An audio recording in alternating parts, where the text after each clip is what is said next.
Rete, es war. Ja, Rete. Ja, es war. Berete. Du wäre.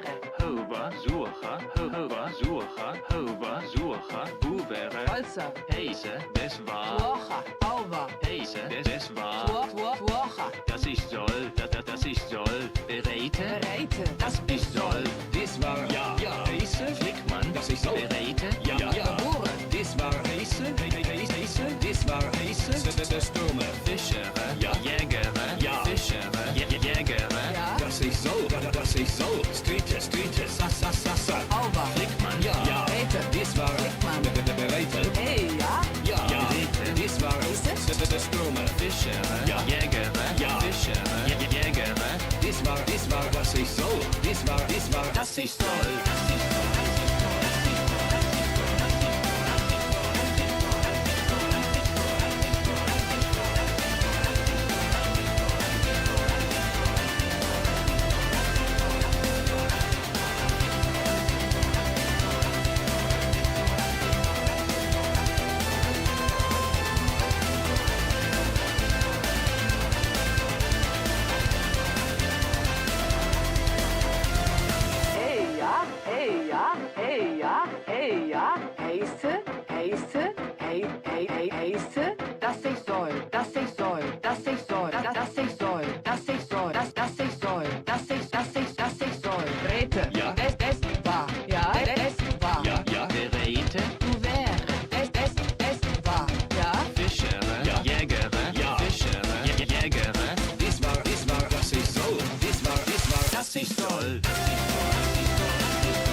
hours, 2 hours.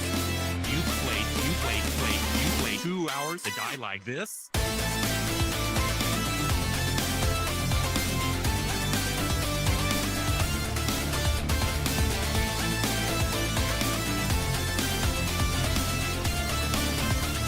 You play like this.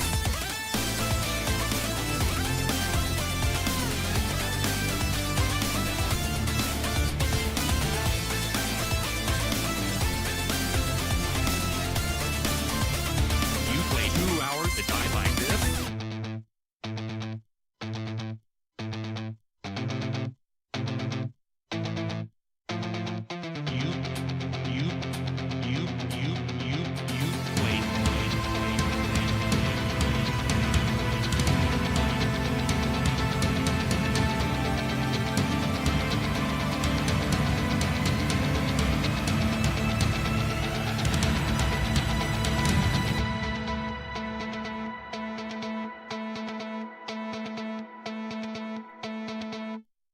You play. You played 2 hours, 2 hours.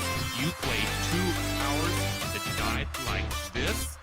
You played 2 hours, 2 hours. You played 2 hours to die like this.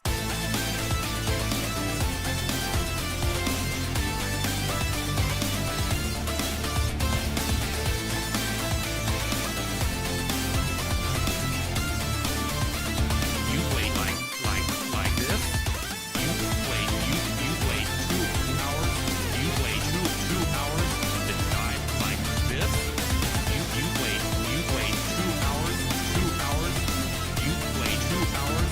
You played 2 hours that died like this.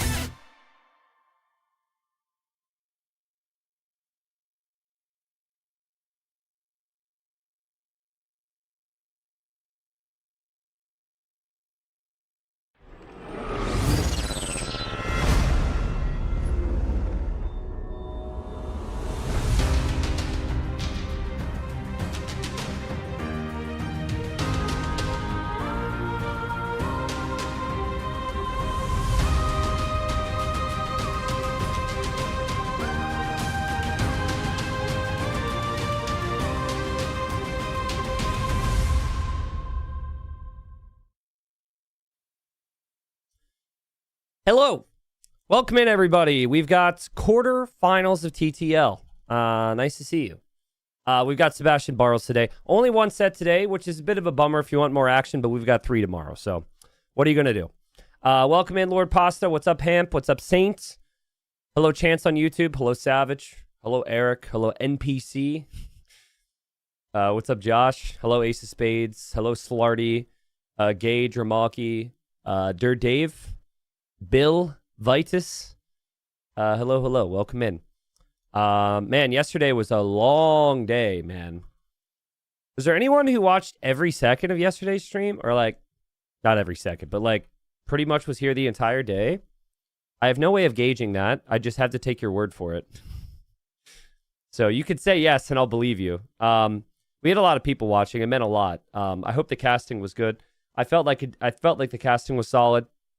The games helped, but there's a reason 4 best of 5s of the same day is not normally the plan, because that's obviously a lot to keep up with. So hopefully I tried my absolute best for you guys. I've been busting my ass for you guys. That the show's been good. So like I said, afterwards I'm usually pretty critical. I felt like it was a pretty good day. If you missed it though, worth going back to rewatch some of those sets for sure. We had some good Age of Empires. Some of you guys stepped away for work. Shame. Shame. How dare you? How dare you? What's up, Kirby? Thanks for the 87. Hello. Hello, Emperor. Thanks for the 20 months. He says, finally got to tune in after many months. How are things going? It's going good. Going good. We got a couple more days of the tourney, and then it's all finished up. We got 3 more days, guys. It's a little disappointing to actually say the words, you know? Everything good has to come to a close, but this season's been a lot of fun, man. I was just thinking about how cool it has been to just be online virtually every day for months. I have not done that in a long time, and it's Yeah, it's been a lot of fun for me. Very curious on the maps here because like Sebastian Barros have very different play styles. So I was curious on what Sebastian would ban first. I'm surprised he banned Quarry, to be honest. That gives Zimbabwe, that gives Tulu, and that also gives Bypass as options for Barros, and Barros will go for Tulu here. Thank you, Tundra. Appreciate it. Poto says, what's the difference in prize money between winning and losing today? Good question. I can look. I'll check that once we get to a point where we can. Looney Bob says, I hope Licks wins with the 2-month resub. Looney, I've got bad news for you. Check Liquipedia.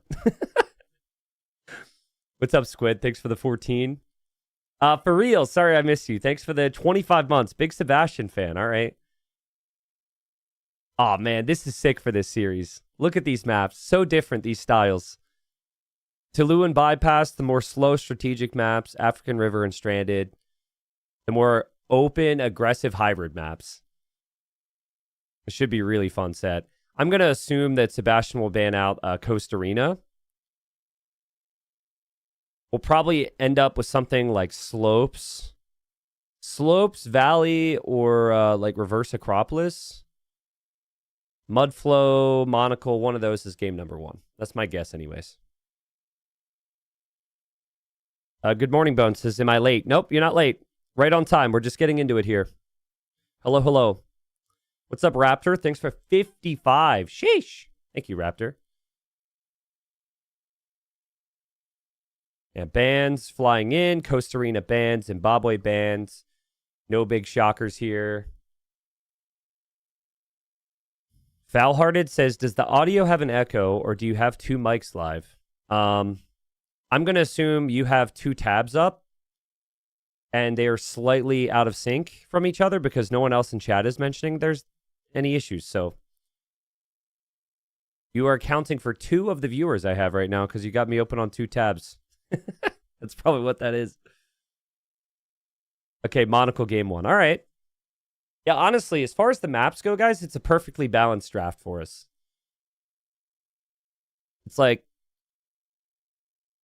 Monocle's the neutral map. It's kind of in the middle of the extremes that both players prefer.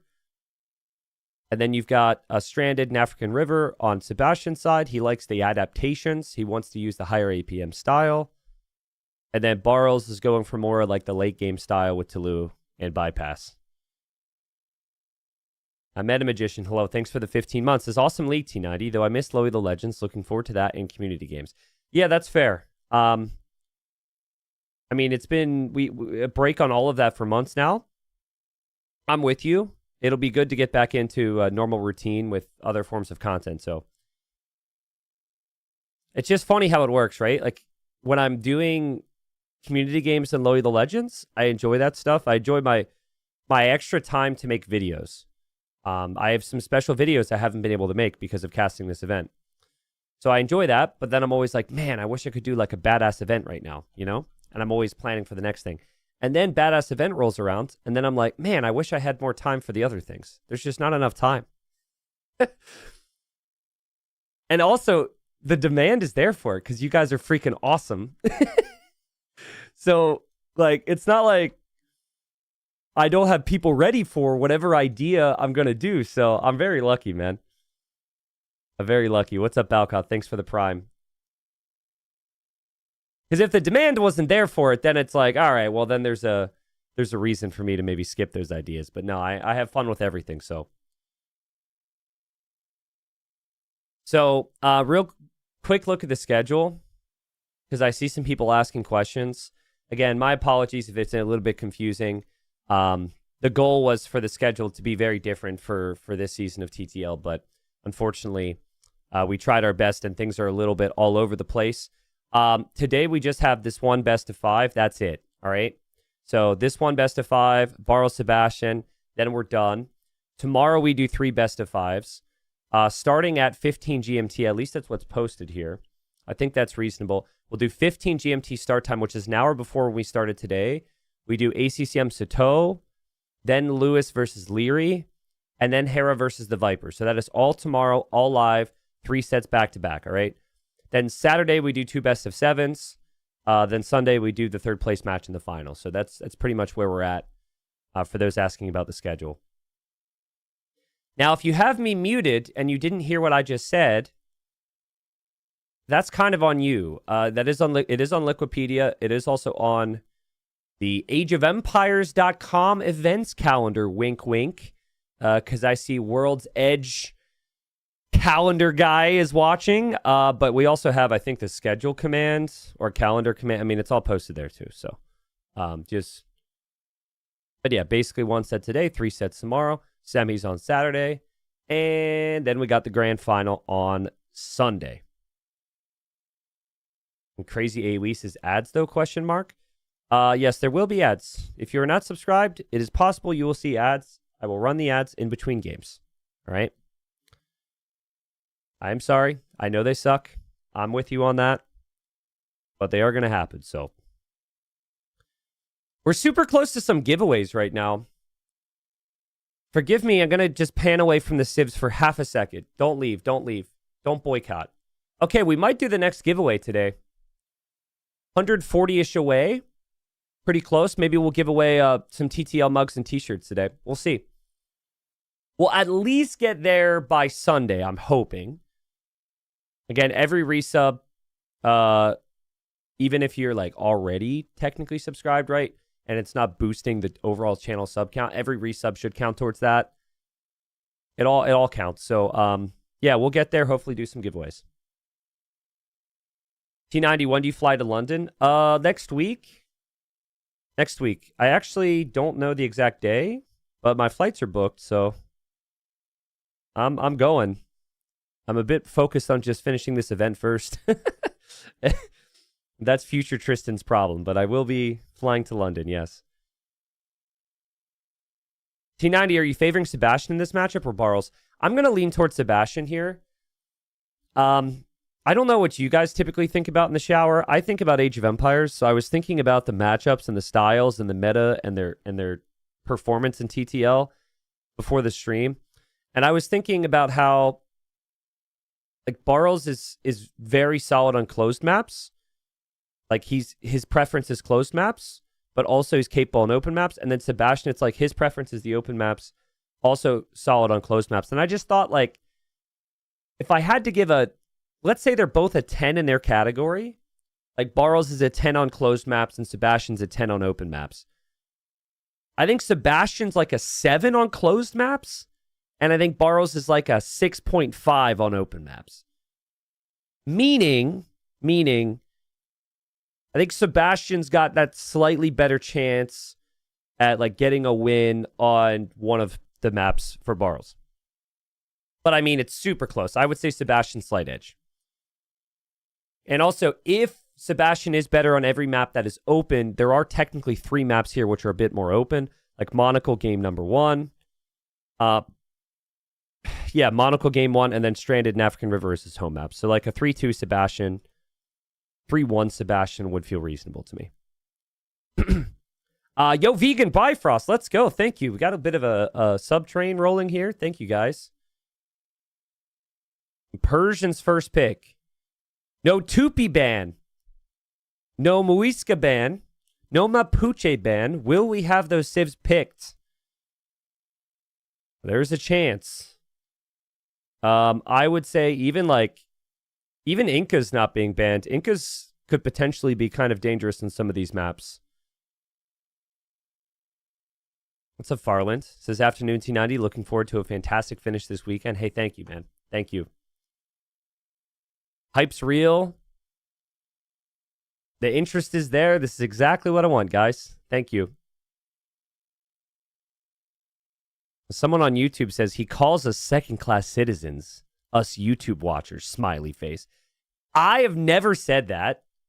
That is only some people on YouTube who are calling themselves second-class citizens. And then what happens is I bring it up, and then you got Twitch chat.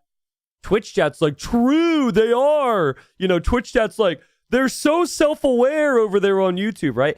And then people on YouTube, well, hold on a second. That's not acceptable. And then it creates this friction, guys. We don't need any friction, all right? We're all pals here. Now, sure, one chat smells slightly worse than the other, but we still love them. You guys know which chat that is, right?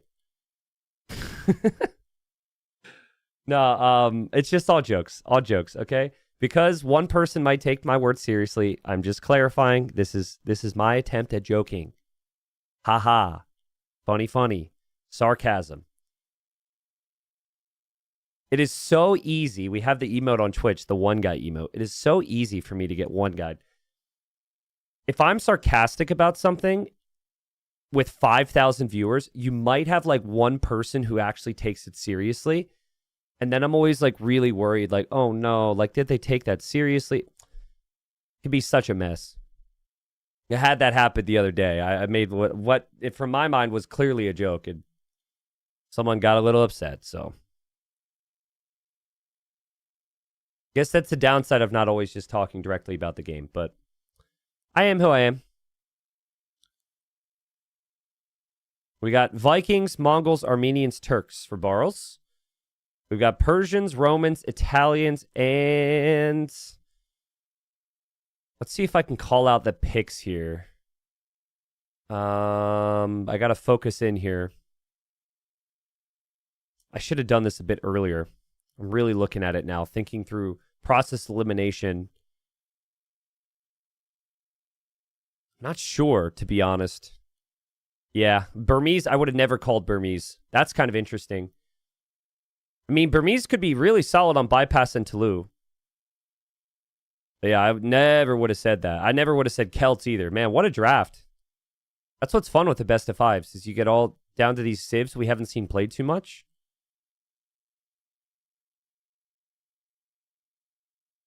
Yeah, Celts on the draft, Burmese on the draft, Armenians, Romans, lots of infantry civs, Vikings.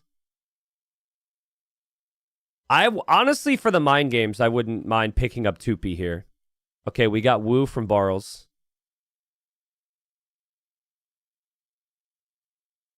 Guys, here's something that bothers me. Tell me if this will affect you as well. Okay, so look at those unique units on screen. You see them, right? There's one that should light the rest of the screen on fire. Are you seeing it? Because the Wu unique unit is at the bottom, and there is flame on the edge of the arrow, and the arrow is pointed down.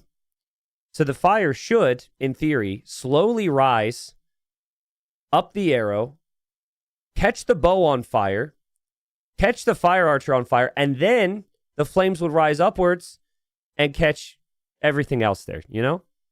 No? Does that bother anybody else or no? Brian says, what is T90 smoking today? Nothing more than usual. That doesn't bother you? Just that open flame there? Just burning and not burning upward? I mean, all right. Sorry. I was taught more fire responsibility than you guys did, so than you guys were. Sorry, I could be weird sometimes. My bad. If you were holding the arrow up draft, the wind would turn the flame off. Well, yes, of course. I'm just pointing out the fact that the flame should rise up the bow. It, you know, that ever existing flame bothers me. So yeah. Thank you, Bifrost, again for another gifted sub. What's up, Guru? Thanks for the 500 bits. And let's get into voice chat. Talk to Dave about this one, guys. Again, just one quarterfinal today. Obviously, would want a little bit more action today, but it is what it is. We'll have 3 sets tomorrow, so we'll dive in. Thanks in advance for all the support, guys. I'll try and get the thank yous in when I can. Yeah. Let's go. What's up, dude? Sorry, I was going over the Afro Man trial. I don't think we want to drag that into this podcast. Dude, it's funny. I kind of forgot he existed until this week. Same. Same, dude. But the clips from that trial are so funny. The clips of like the lawyer reading out the lyrics in deadpan always get me. Bro. I haven't Always seen get me. I haven't seen that much, but yeah, may or may not have gone back and given a couple songs a listen after he re-entered my mind. So, oh, that's funny, man. How you doing, bro? I'm doing good, feeling good. Especially since I saw the map draft for this set. Brother. Yeah, dude. Like these are all my favorite maps. It's just the perfect mix, right? It's a fun set. I really hope we get 5 games from it because Barles is the master of his closed maps and he's the master of like the long game, the late game, and then Sebastian just does such a good job with the early game. So you got the hybrid side for Sebastian, you got the closed side for Barles.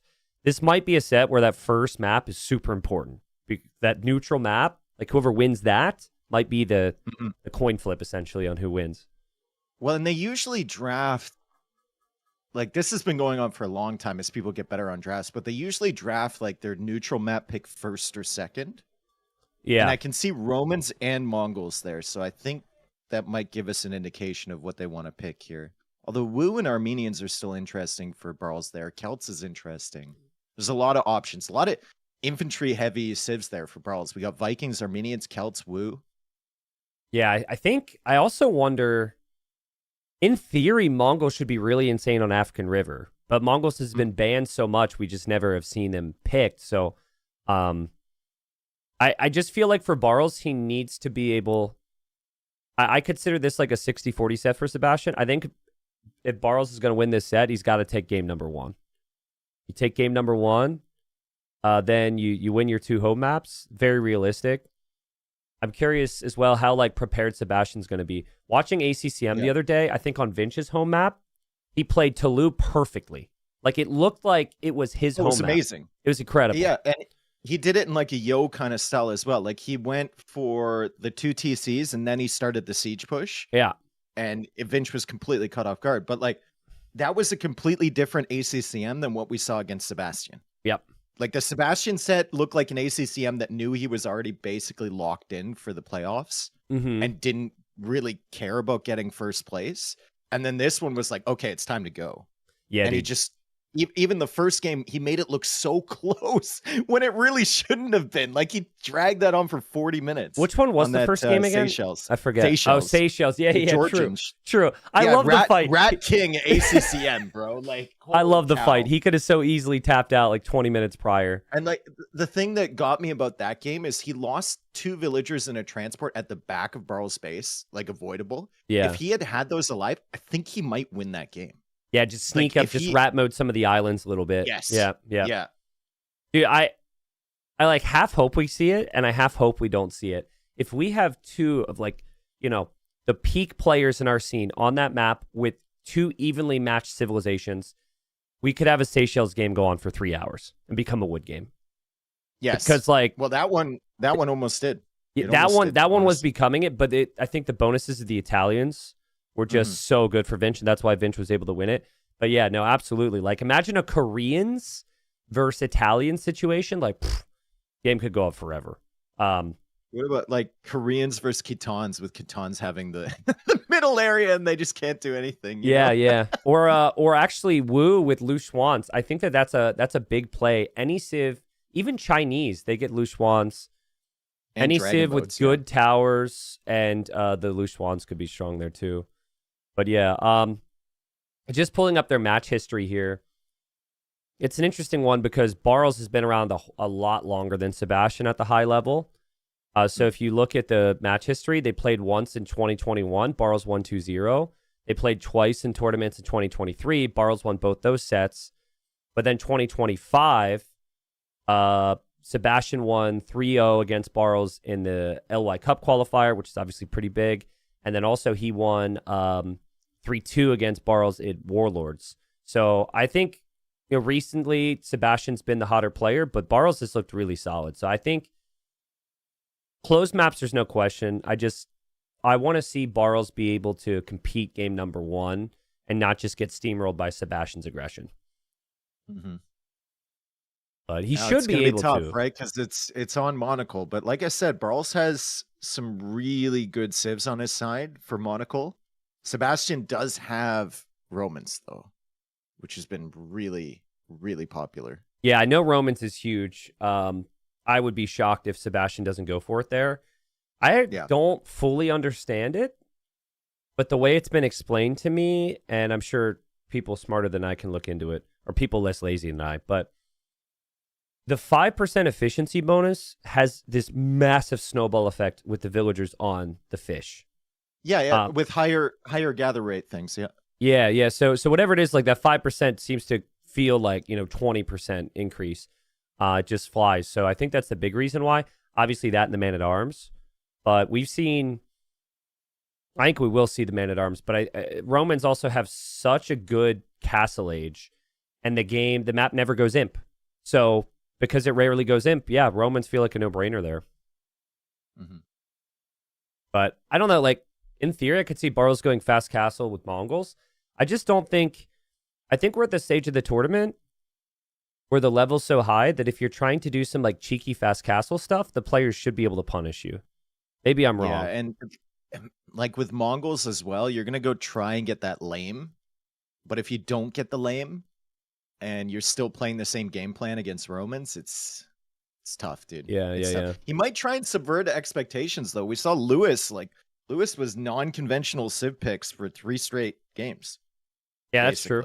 In that set yesterday. So he might have been practicing with Lewis. We don't know. Yeah, what do you think about that? I thought that was so sick from Lewis.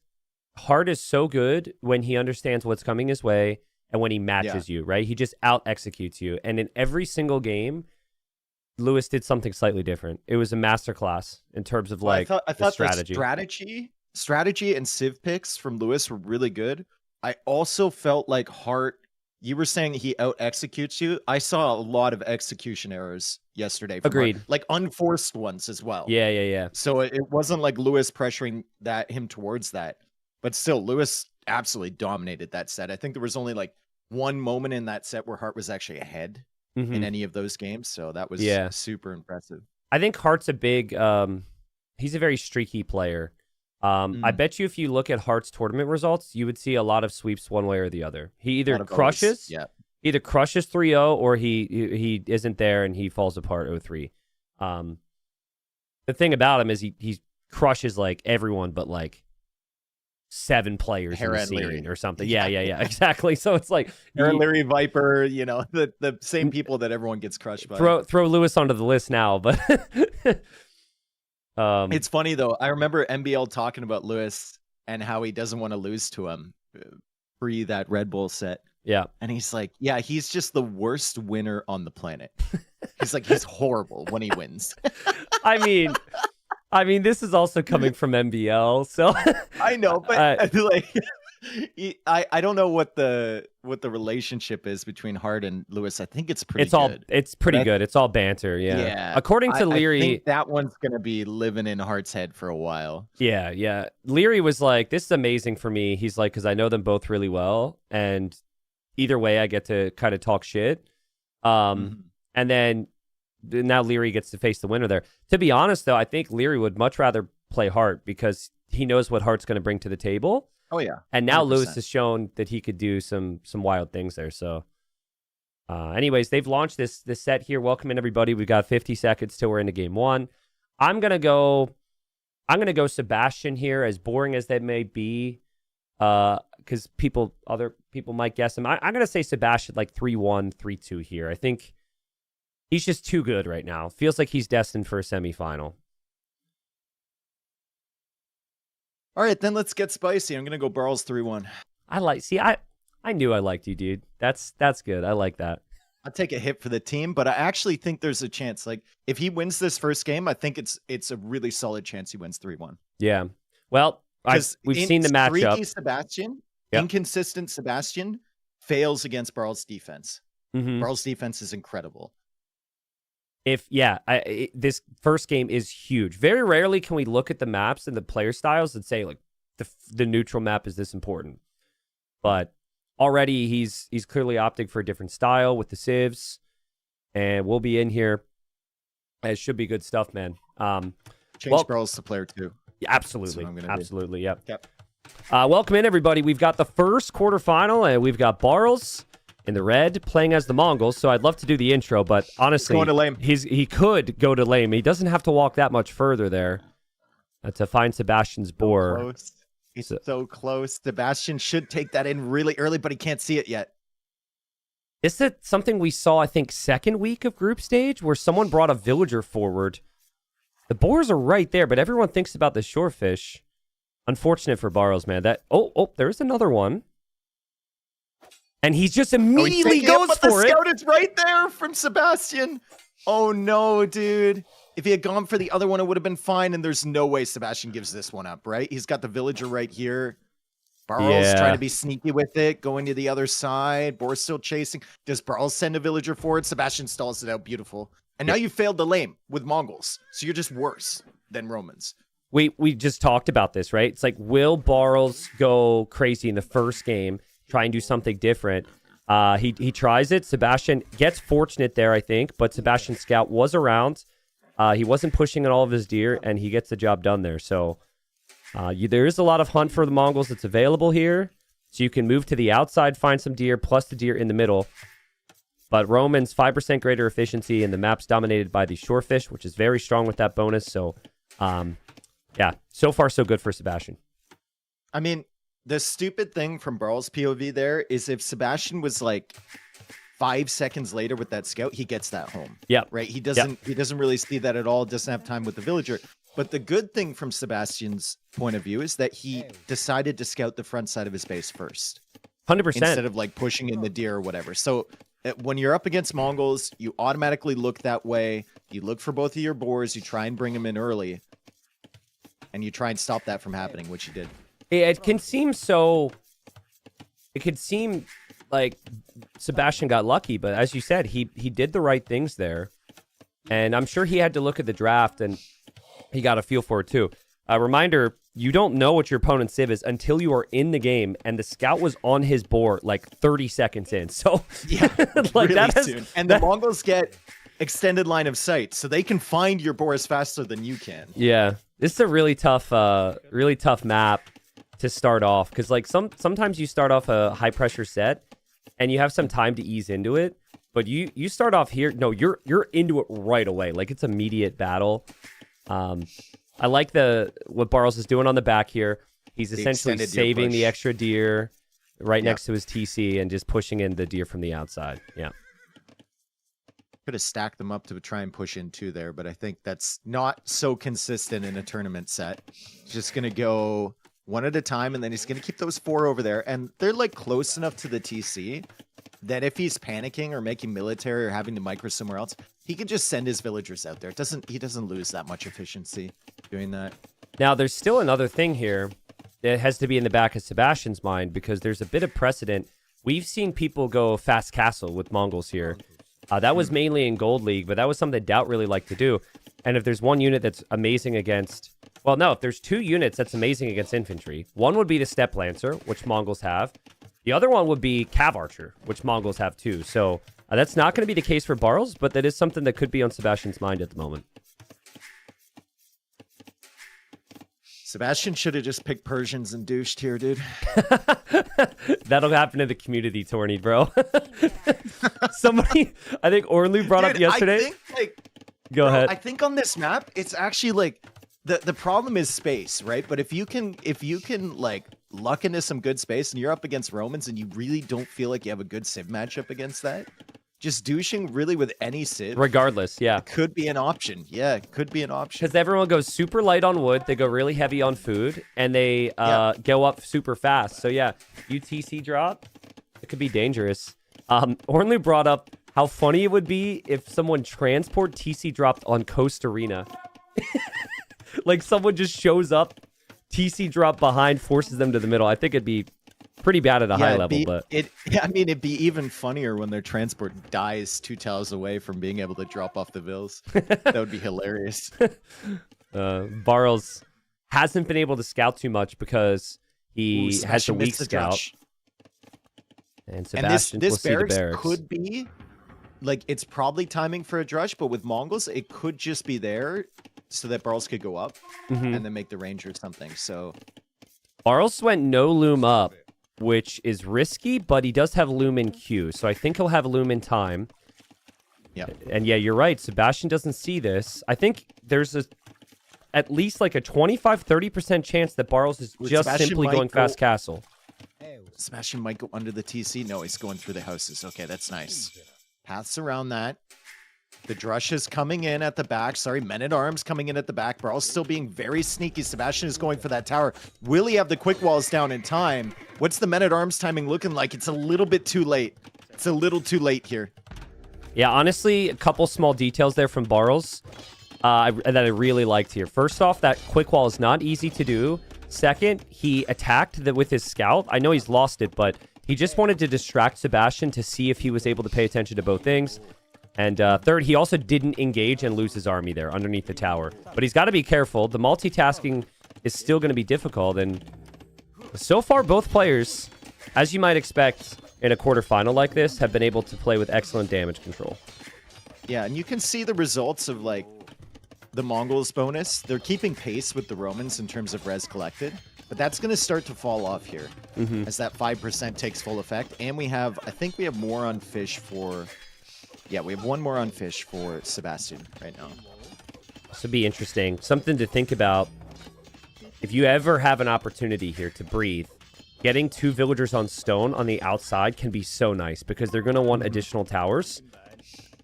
But Sebastian, I think, will be happy. He's playing in towards Feudal Age against the Mongols when the hunt is run dry.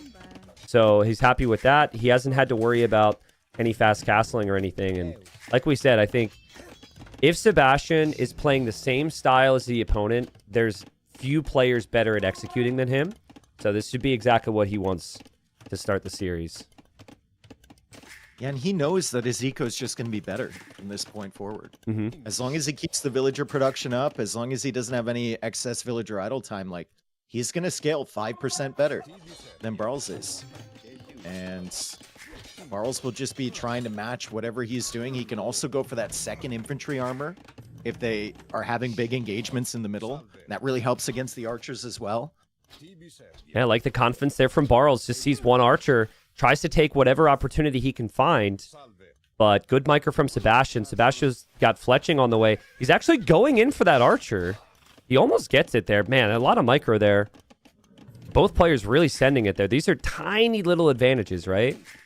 And speaking of, Barles is actually healing up the archer inside of the town center. Let's go!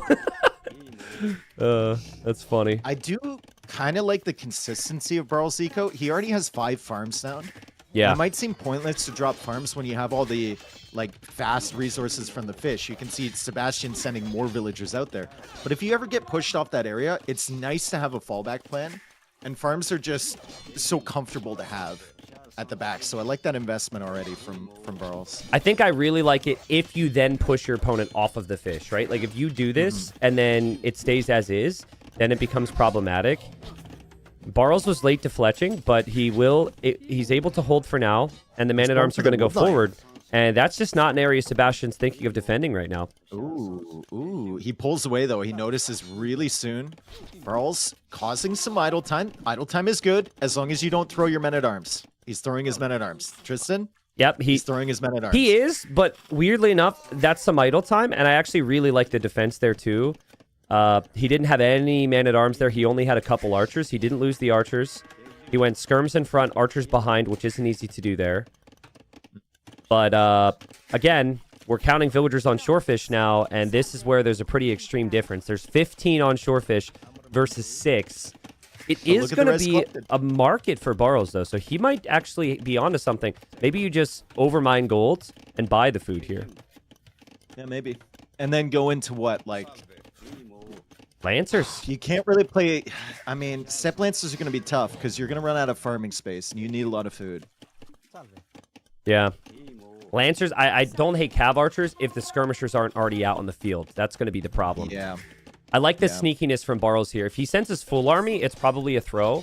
But just getting a little sneak army here could start to distract Sebastian a little. I also love how Sebastian's like, he doesn't even run from the fish. He's like, no, I need my villagers working. And Sebastian clicks up. That is without the market. Just pure efficiency from Sebastian.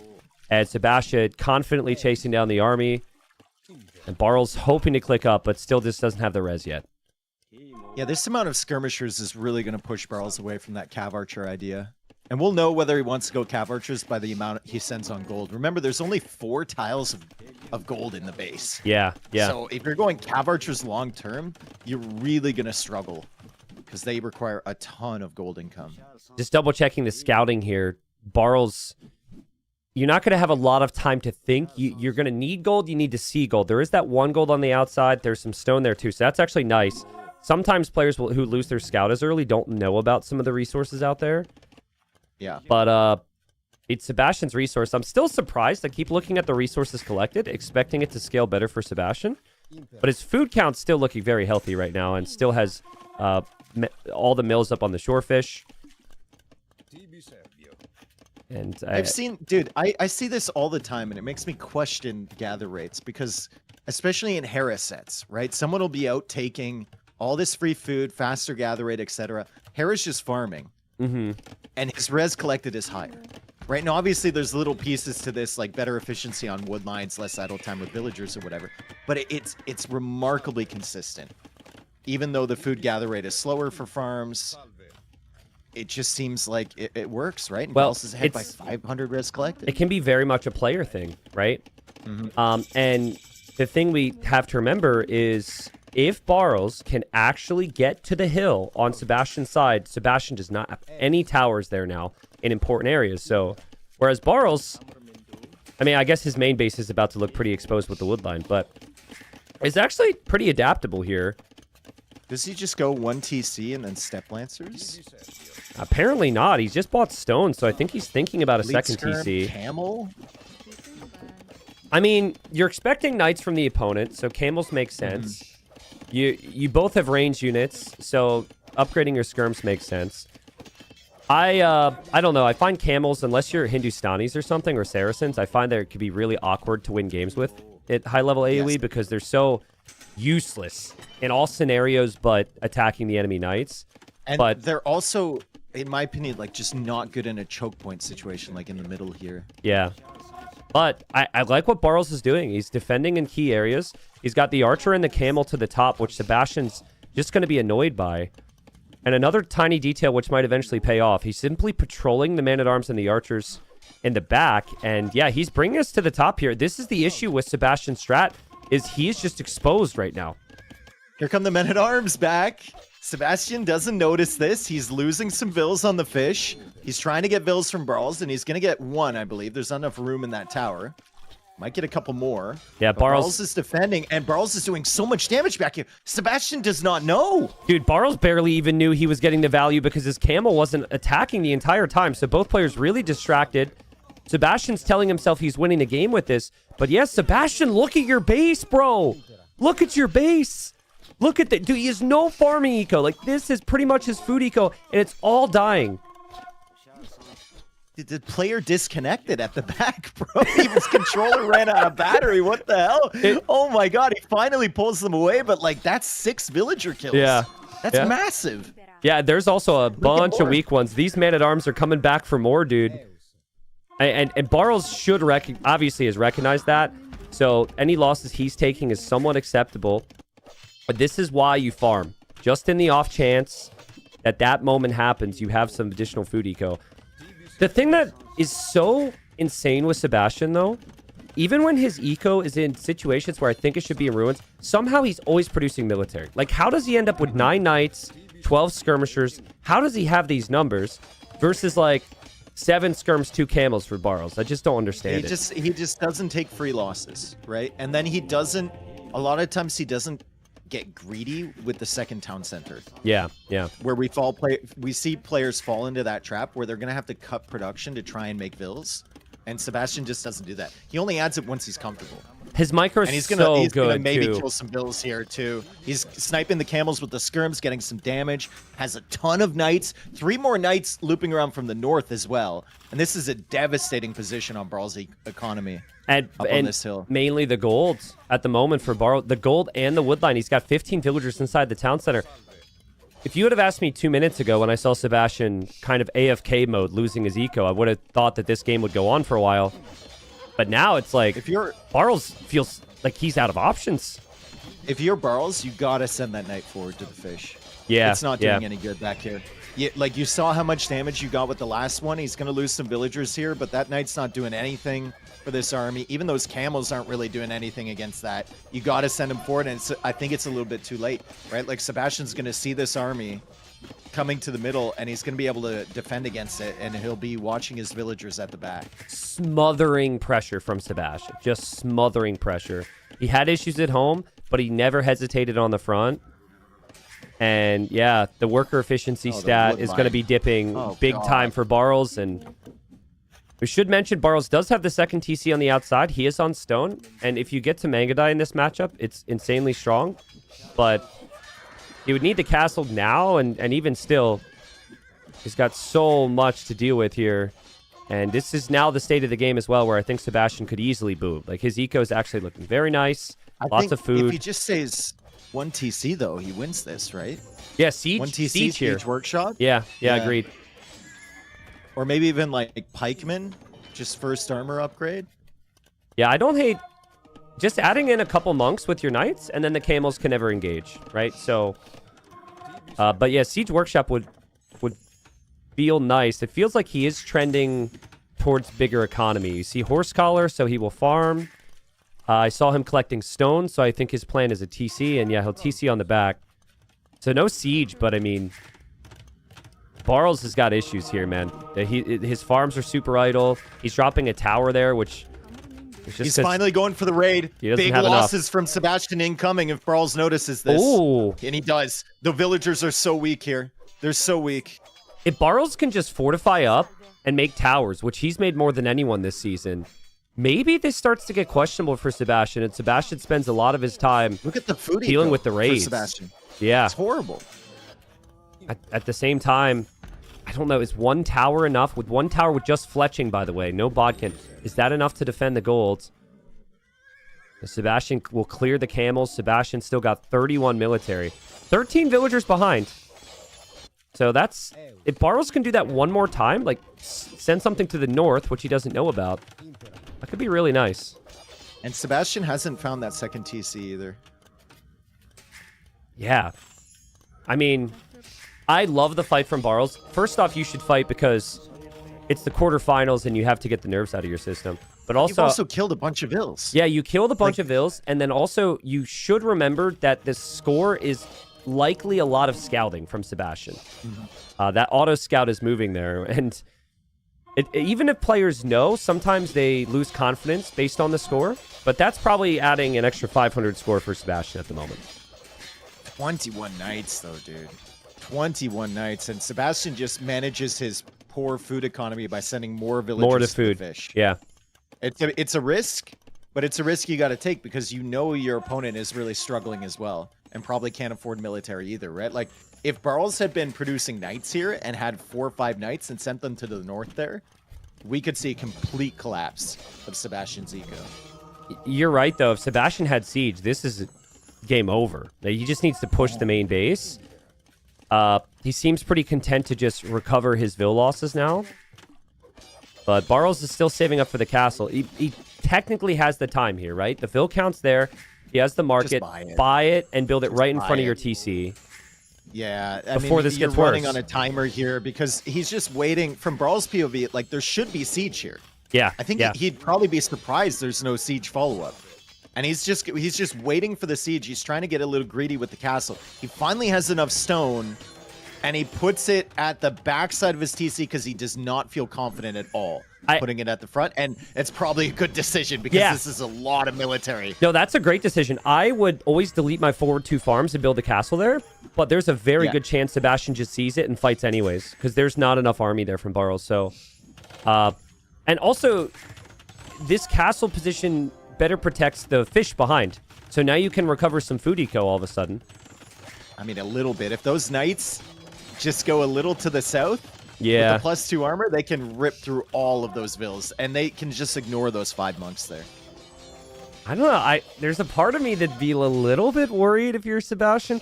He's playing super confident, but This is not a matchup that scales well for the Romans in terms of their tech tree. I mean, he needs to take some fights with this military. Yeah.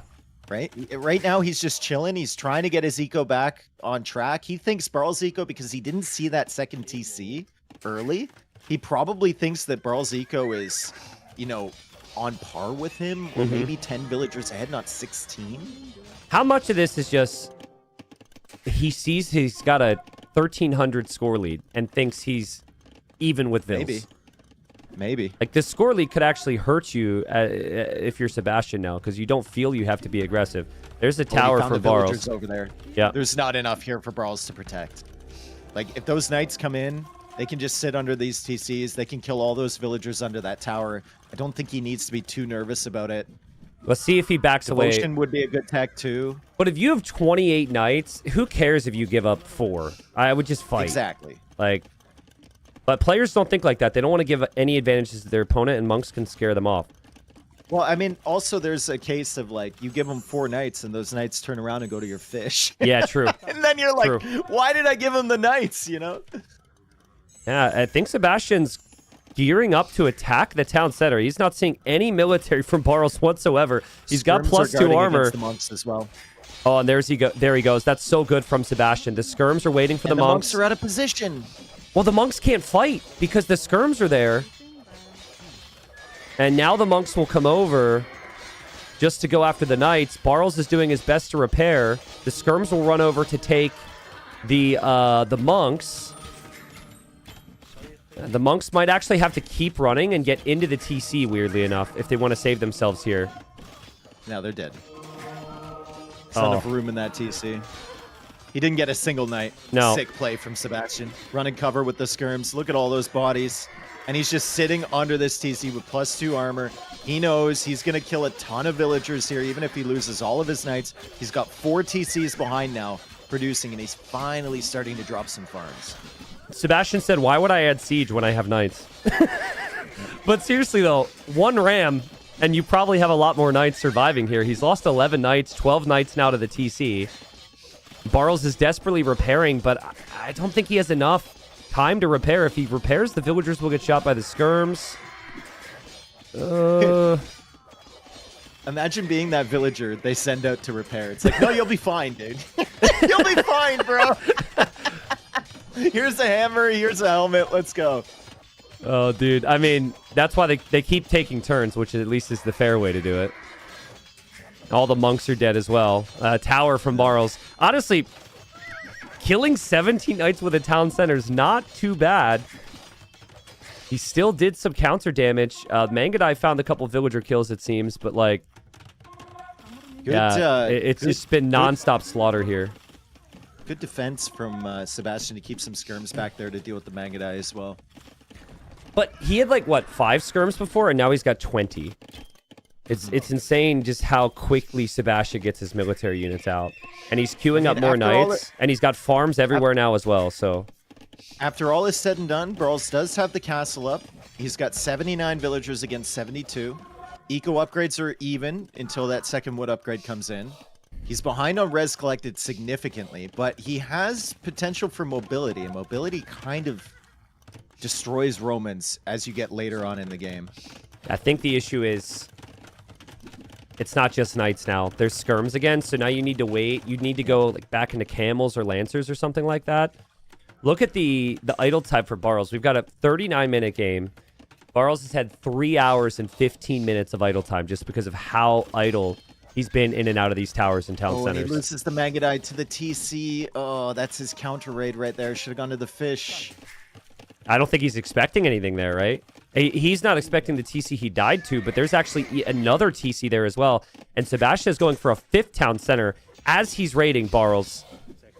And Barls has put up a good fight here, but felt like he needed some counter damage here. And Sebastian getting a pretty significant raid here. Barls might now be thinking about tapping out.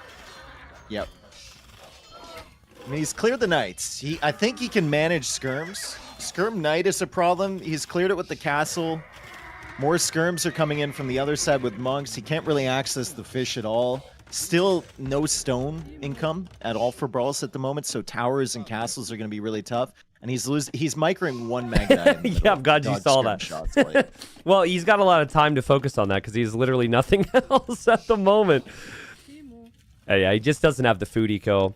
Before, Barls had farms, and that was the positive. But now you look at Sebastian's eco, and pretty much every TC's got farms around it now. And he's still got the fish, so his eco is amazing. About to go up. Yeah, he can so just good. Shift Q, food, and he's up to him. Well, this is...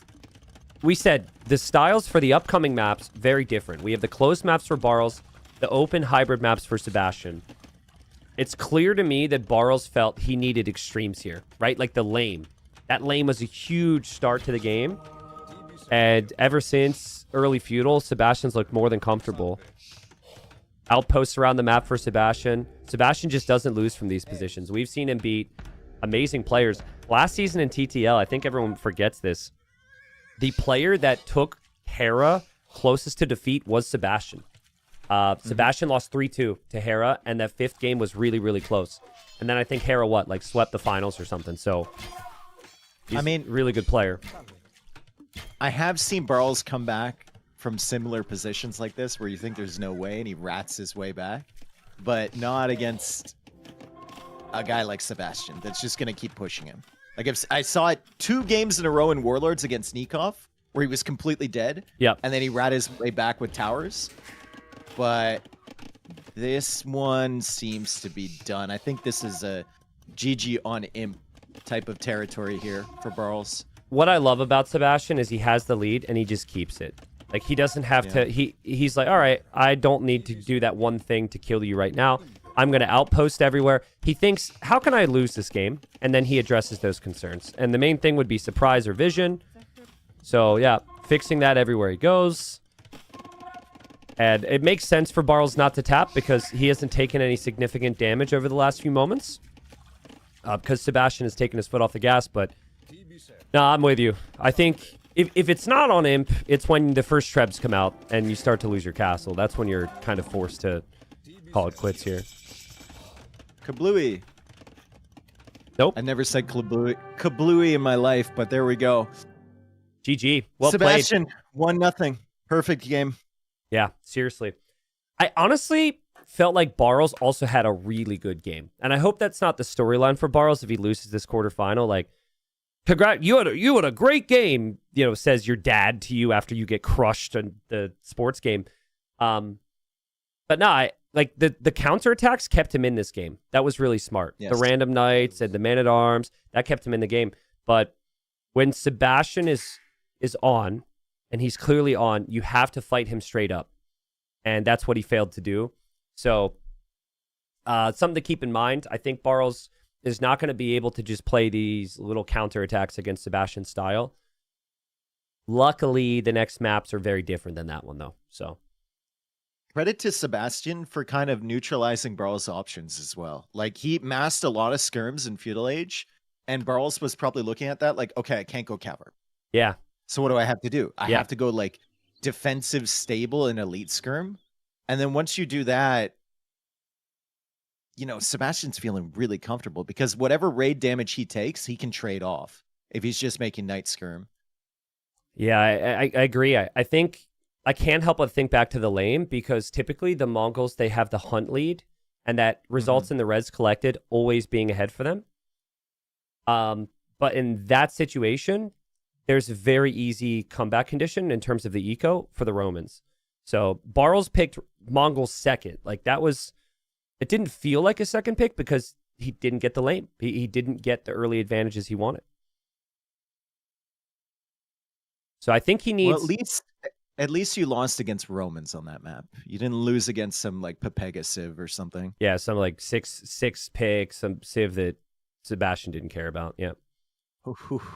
We got ourselves 5 seconds left until game 2, and we got ourselves quite the matchup here. Ah, all right. Yeah, quite the matchup. And one of my favorite maps. Let's go. Here we are, game 2. So yeah, obviously now even more important for Barls. He's got to tie it up. He has 2 maps like this where this is his specialty. He is one of the best players when it comes to the extremes of closed maps. We've got bypass here. and Spanish and Turks. The two civs that have maybe given AoE2 players the most nightmares in terms of castle drops, and there's an opening right through the middle. Well, the thing about the opening is you can't build on that sand terrain, folks. So a lot of people will come forward and just like wall off their opponent or just double or triple layer stonewall their own side. I think Mihai did that in round 1. I was really impressed. I think he played Turks, fast feudal stonewall into fast imp, if I remember correctly. Yep, that's exactly what it was against Vivi. Yeah. Yep. Now with Turks, you've got a lot of options here. You could go for that Janissary play, you could go for the fast imp, or you could go for like the boom Lightcav approach, because your opponents think you're going for fast timing, and then try and control the map that way. I'm just not even thinking about this in terms of the civs options. If I were Barrows, I'd also even be thinking about this as like, what would the hamster do, right? Like, what would the player who doesn't like the closed maps as much, like an Arabia player? So, in theory, if Sebastian's like as well-rounded as we're saying he is, Sebastian could play the more boomy style as well. But I can't help but feel like there's going to be some type of extreme here from him. But I don't know. It does feel very awkward to invest into a castle and then have your castle just be at home, while that is still really close to the enemy. It oftentimes what makes a castle build strong is the position of the castle. And a defensive castle, it doesn't mean you can't be walled out. It could really slow down how fast you can push.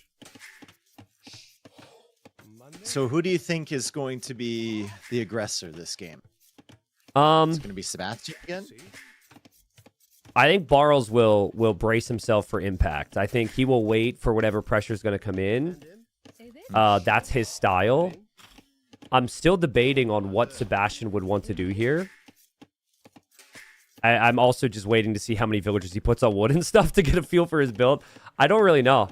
The best players usually are not actually going all in here. And I think Sebastian's got that much confidence in himself. But we have seen some tower rushing and some archers from Spanish before to like pressure the front in some capacity. And if there would be pressure from Sebastian, he doesn't know, but the gold is actually pretty far forward for Barles. Who was it that did the Romans push with like double siege workshop? Oh, and they were up against, they swept the player. It was Gold League, I believe. Or was it Platinum? It was Gold Wide. League because the player got swept. Wide versus Prisma. But there was an Ethiopians one. I don't know. There might have been a Romans one as well. No. It wasn't Wide versus Prisma. I didn't watch that. All right. Well, funny one there. So Wide went 20 Vil FC with Ethiopians into pretty much like idle TC, double siege workshop, 1 ram, full scorpions. And he did it against Prisma. Prisma was like Vietnamese, going fast castle standard, just died to it. Fast forward. Oh no! It was Mihai against Dark. It was Mihai that went Romans against Dark, and he was Cumans. And Dark made like 4 TCs. Oh, that one. Yeah. Well, that was Dark. There's been multiple instances where we've seen humans on this map, and it has not gone well for humans. It's like, and we've seen the variety. I've seen people go for the 2 TCs in their base. That was a nightmare. But then I've also seen someone try and sneak to the outside, but it's like your starting TC just gets eaten. So, oh man, wow, Charles is pushing from Narnia. Wow, he and really same with is. Sebastian. Yeah, they're both doing it. Yeah, they're both like, this is just confidence in your builds and in your game plans. I don't think you push in these zebras if you're going fast feudal at all. That's insane though that they're both doing that at the moment. Sebastian goes to stone. It's going to be a castle. All right. I mean, if you try and play Lightcav builds against a castle drop build, I think you struggle massively. Because you don't really have the tools to deal with it. Well, I don't know if there's going to be a drop. It'll be a castle. I don't know where you drop it. Yeah, I mean, a defensive castle, I guess. Wow, this is really fast. This is way faster than I thought. This is almost 22 Vils. This is almost like the Phosphor style builds where you would end up selling res here. Sebastian, no, the zebra. No, don't open the gate. Okay, he's oh no. no. Don't reset. It's fine. It's not resetting. It's not resetting. But the other one's The coming other one- back. the He's other gotta be, one's- get in there. Get it. Now close the gate. Close the gate. Close the gate. It. Close the gate. No. Oh my god. Dude, oh my god. He's playing Zookeeper right now. This isn't even Age of Empires. Dude, I feel like we were a zookeeper and we were like, the zebra was attempting to escape the zoo. It's really, we don't We're get yelling paid. at the guy at the front desk that gets paid like $12.50 an hour. I was just gonna say, we don't get paid enough for this. There's like 3 employees at the zoo who've like got knee replacements because of these 2 freaking zebras. Yeah. Then What- you're happy that like the toddler slowed it down while it trampled him. Oh man, the goat gets a big thank you by just getting eaten underneath the TC. But this food is going to be necessary for Sebastian if he wants to go up like this. But honestly, the build's been very, very nice. He should have the res to click up here. The zebra's still trolling him right now. Oh, rookie mistake, dude. What you got to do in this situation is you put the goat in the line of the path of the zebra so that it slightly bumps outwards. So then you can push it in.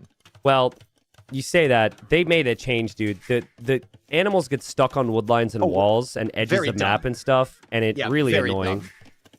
We actually had to Dude, this is- instill a restart rule on migration once because of that patch. But here goes This is Sebastian. very fast for Sebastian. I don't like the fact he didn't gather 10 gold. If he was going to do this, he should have gathered 10 gold. Yeah, the little classic detail at little arena trick. I mean, nice thing for Sebastian. He doesn't really need loom because he's not leaving his base. He's got some extra food now because of the zebras. And yeah, like Barles is going. He's going light cav, which is the map control style, to control the map, get the relics, and expand to late game. But like, I'm worried about his gold position. I'm worried that those houses and palisades are not going to be enough. I mean, conquistadors could be insane. I think Barles needs to have monks ASAP against this, and then maybe some stone walls to protect. Yeah, you need like triple layer stonewall though, because he can just petard through. I wonder. I mean, Sebastian's eco is going to be really bad, bro. Like, he can't get this castle forward. That's the problem with this, like, super fast up in castle. Is it too fast to the point where Barles will... I can't tell if it helps or hurts you, but imagine you're Barles and you see the up times.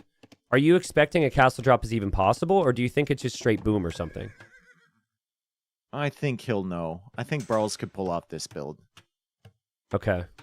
Well, Barles sees the I think zebra. he'll just, like, for that fast, for an extra TC, it doesn't really make sense, right? Can we just stop the war? Oh, and... it's going back. Oh, the zebra. Oh my god. Barles to save the zebra. That's funny. And Barles was about to get the light cav upgrade, so Sebastian couldn't stay out there for very long. With this eco, how on earth can Sebastian get to Castle Age, afford the wood upgrade, still produce villas, and get the castle up at a reasonable time? It's perfectly at the limit.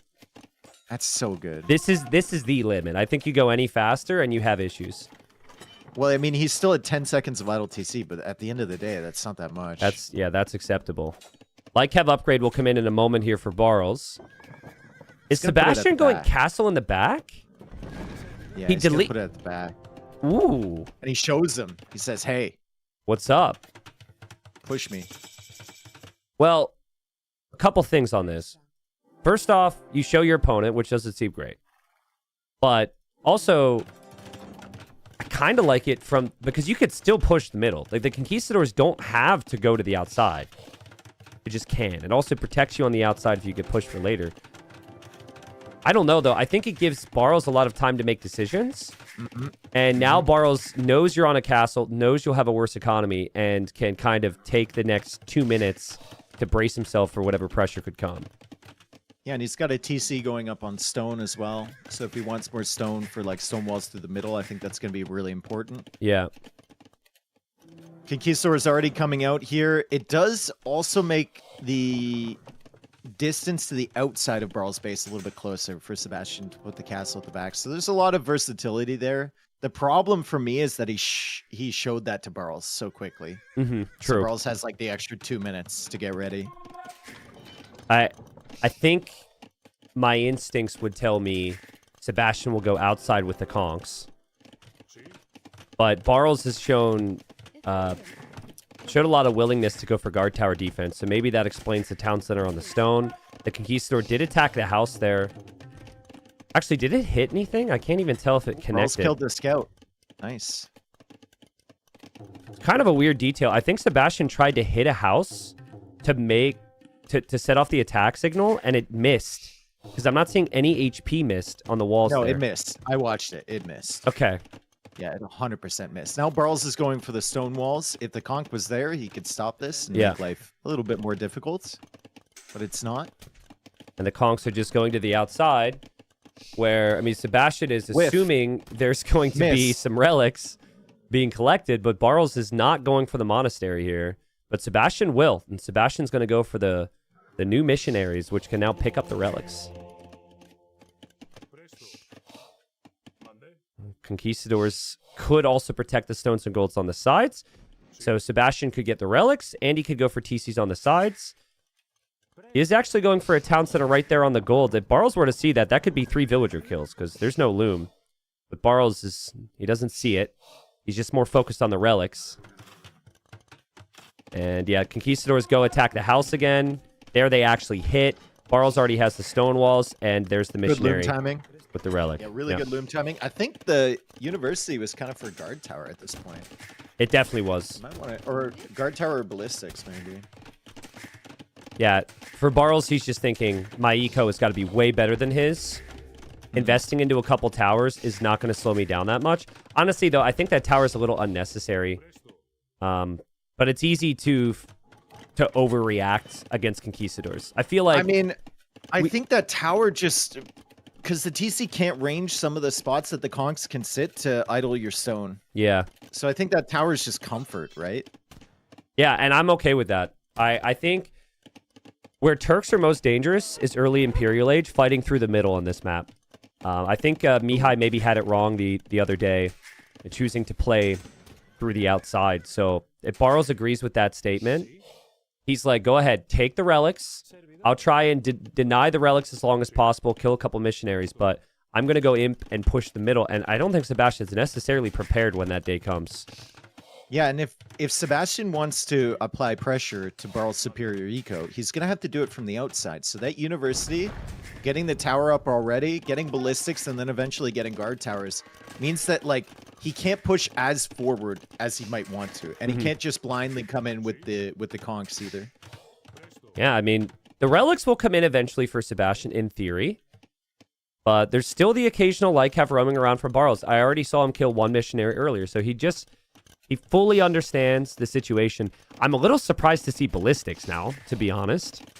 I think he might want to play into, like, cav archers later. He goes for the castle at the back. I mean, he saw conchs in the north where he built the tower, so he's concerned about that area. I mean, he knows his eco is very far ahead at the moment. So he can, like, afford to go for ballistics for safety. He doesn't have to min-max it, I think, in this situation. As he finds another missionary, can he kill it? No. My conchs would have missed. My conchs would have hit that zebra, dude, from one tile away. I don't know what kind of hacks Sebastian has here.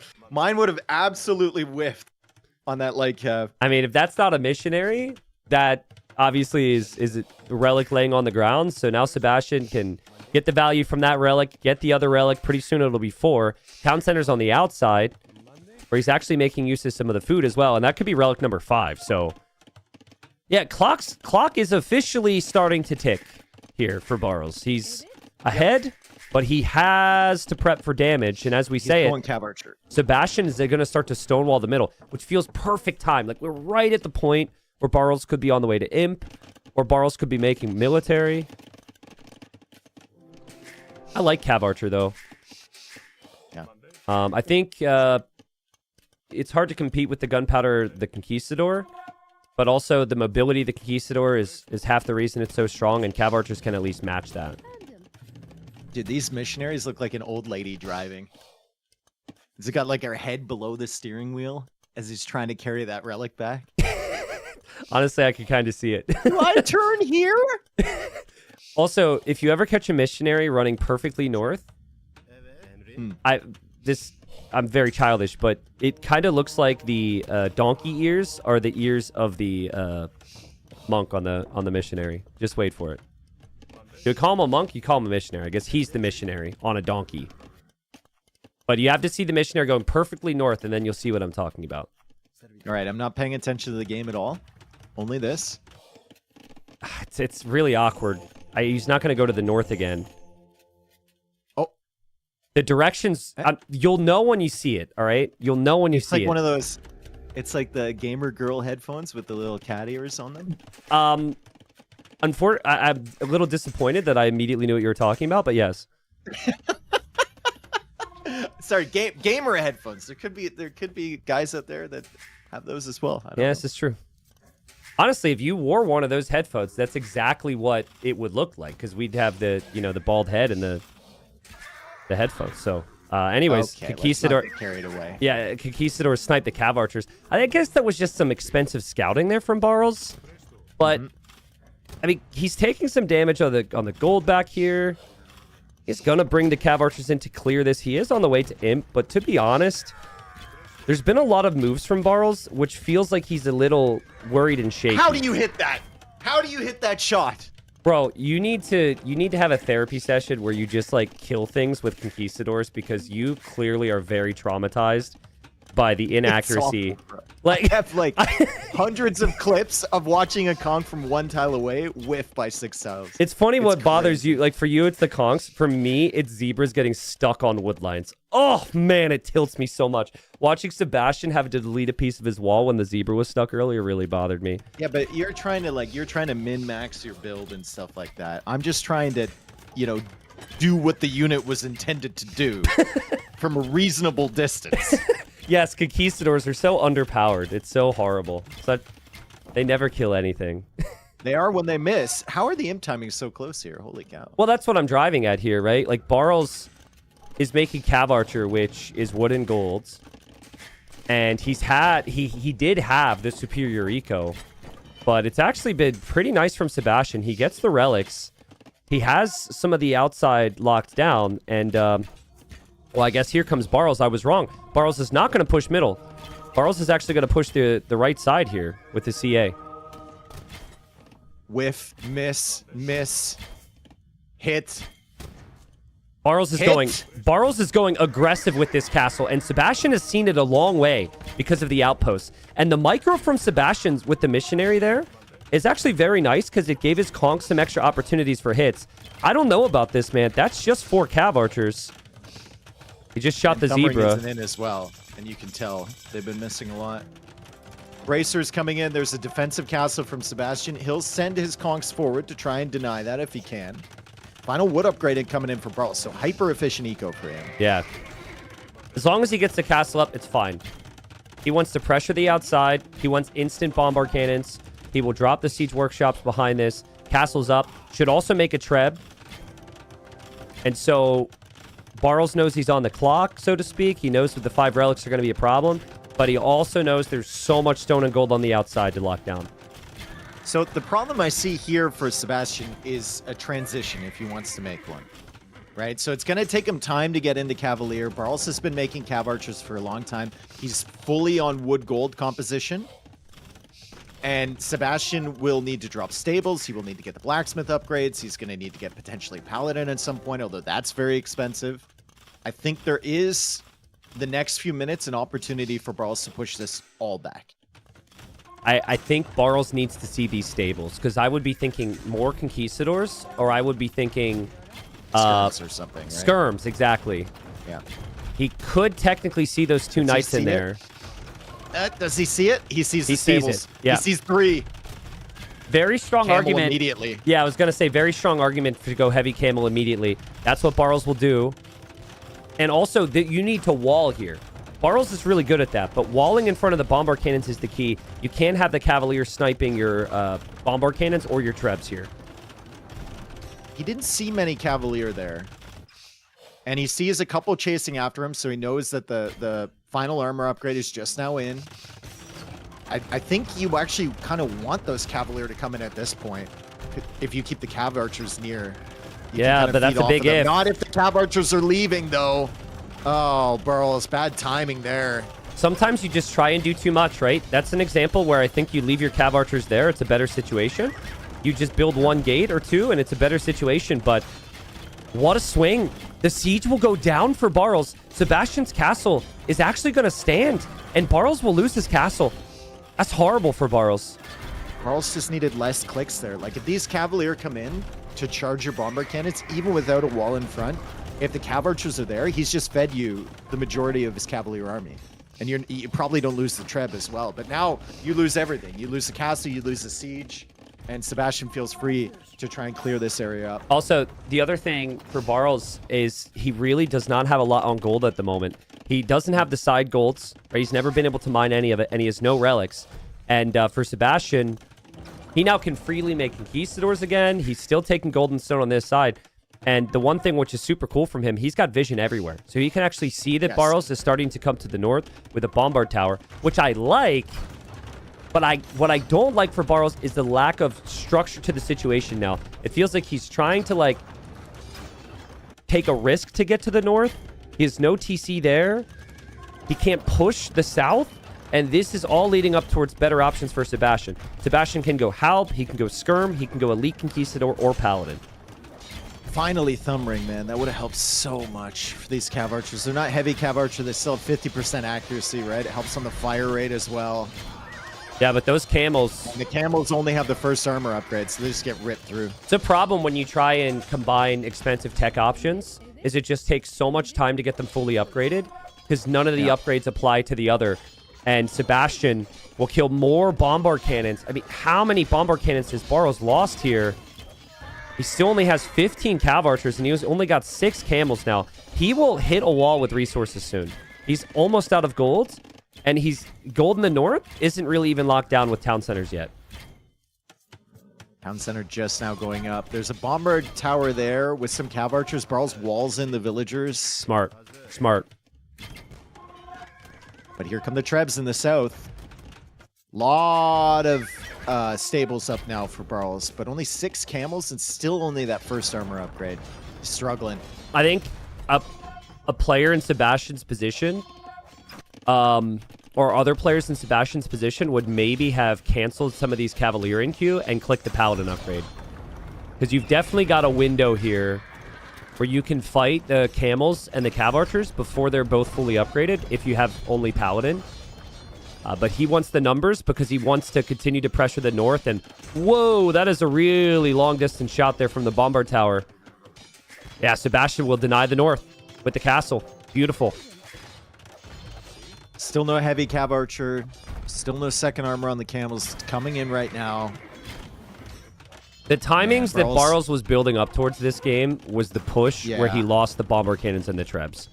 And ever since, he's just been reeling and trying to recover. And as we said in game 1, Sebastian does not get the lead, typically, and give the opponent a way back into the game. Yep.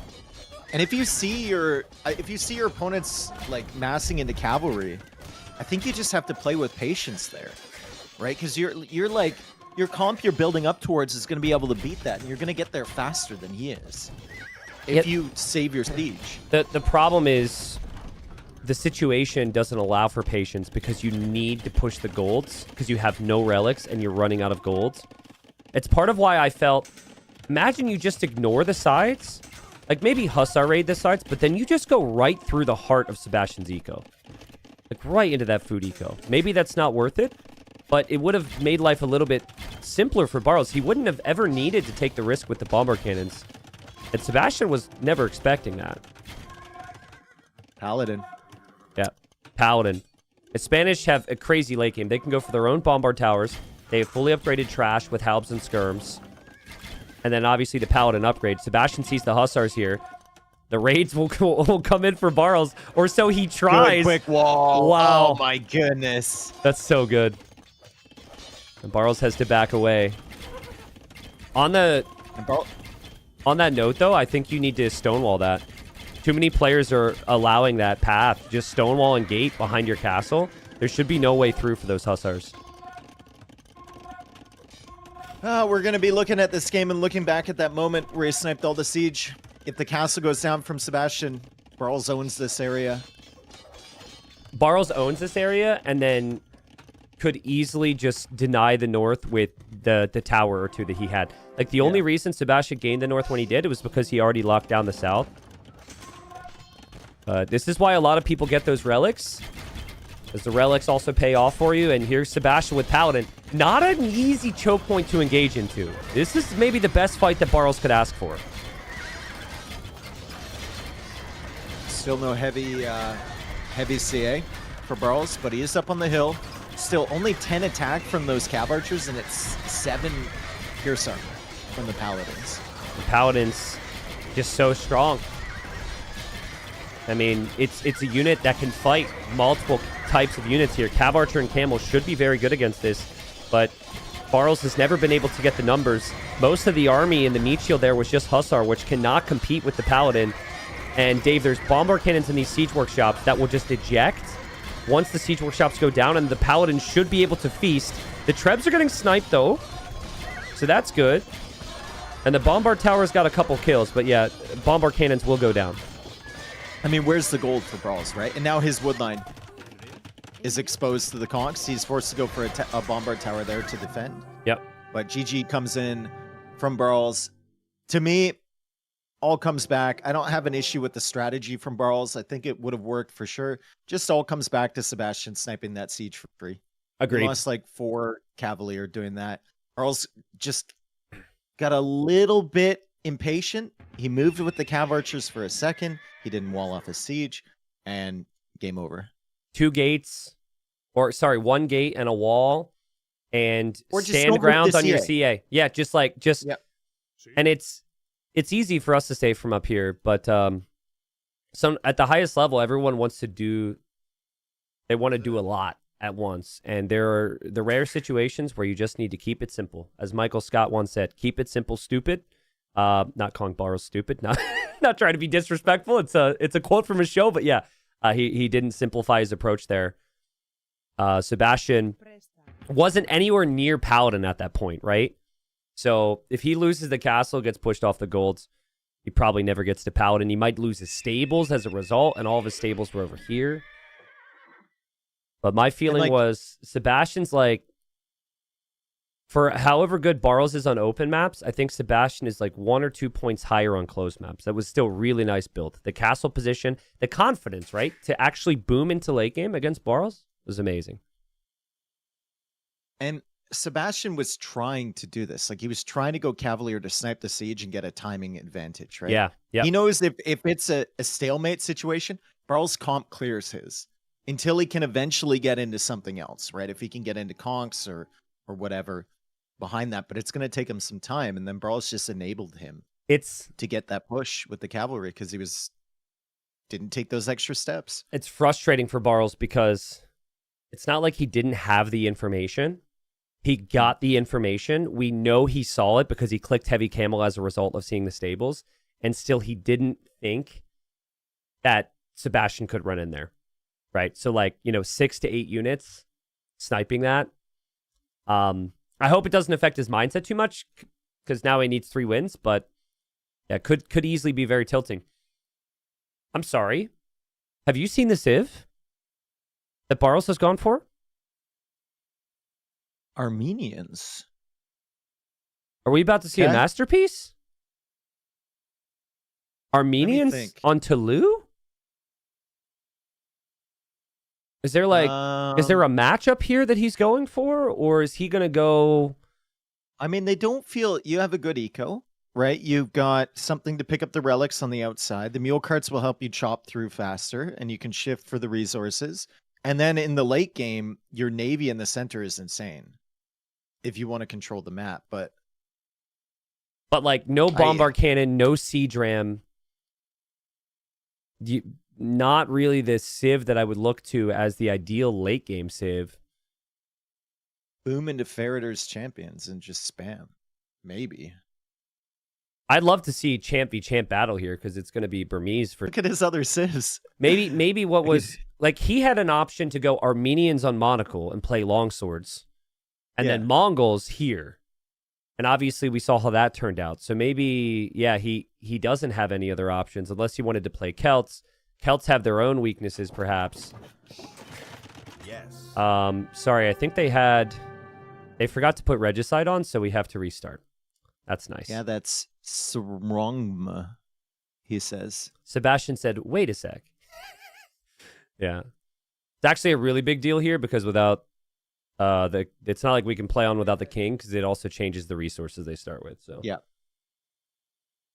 I mean, maybe Barles is going to try. It's really tough to get feudal aggression on this map because of that tower with 13 range.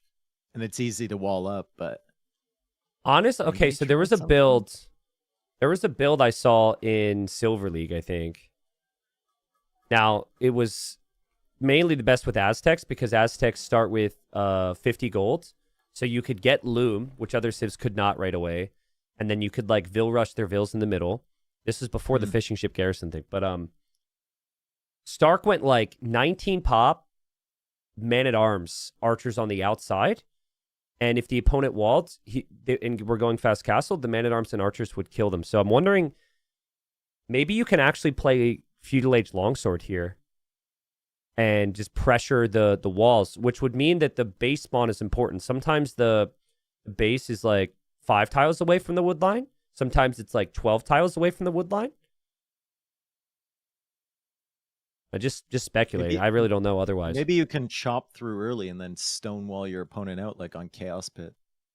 I think stonewalling out is going to be tough, but just any type of control on the outside is huge because you're denying the stone from the opponent. Also, I think there's like 15 water buffalo on the map, and you used to think like, okay, the water buffalo aren't important, whatever. But that was part of what made ACCM's build so good. He could push with the siege and also add TCs, and he could delay farms because he had like an extra 1,000 food from the water buffalo there.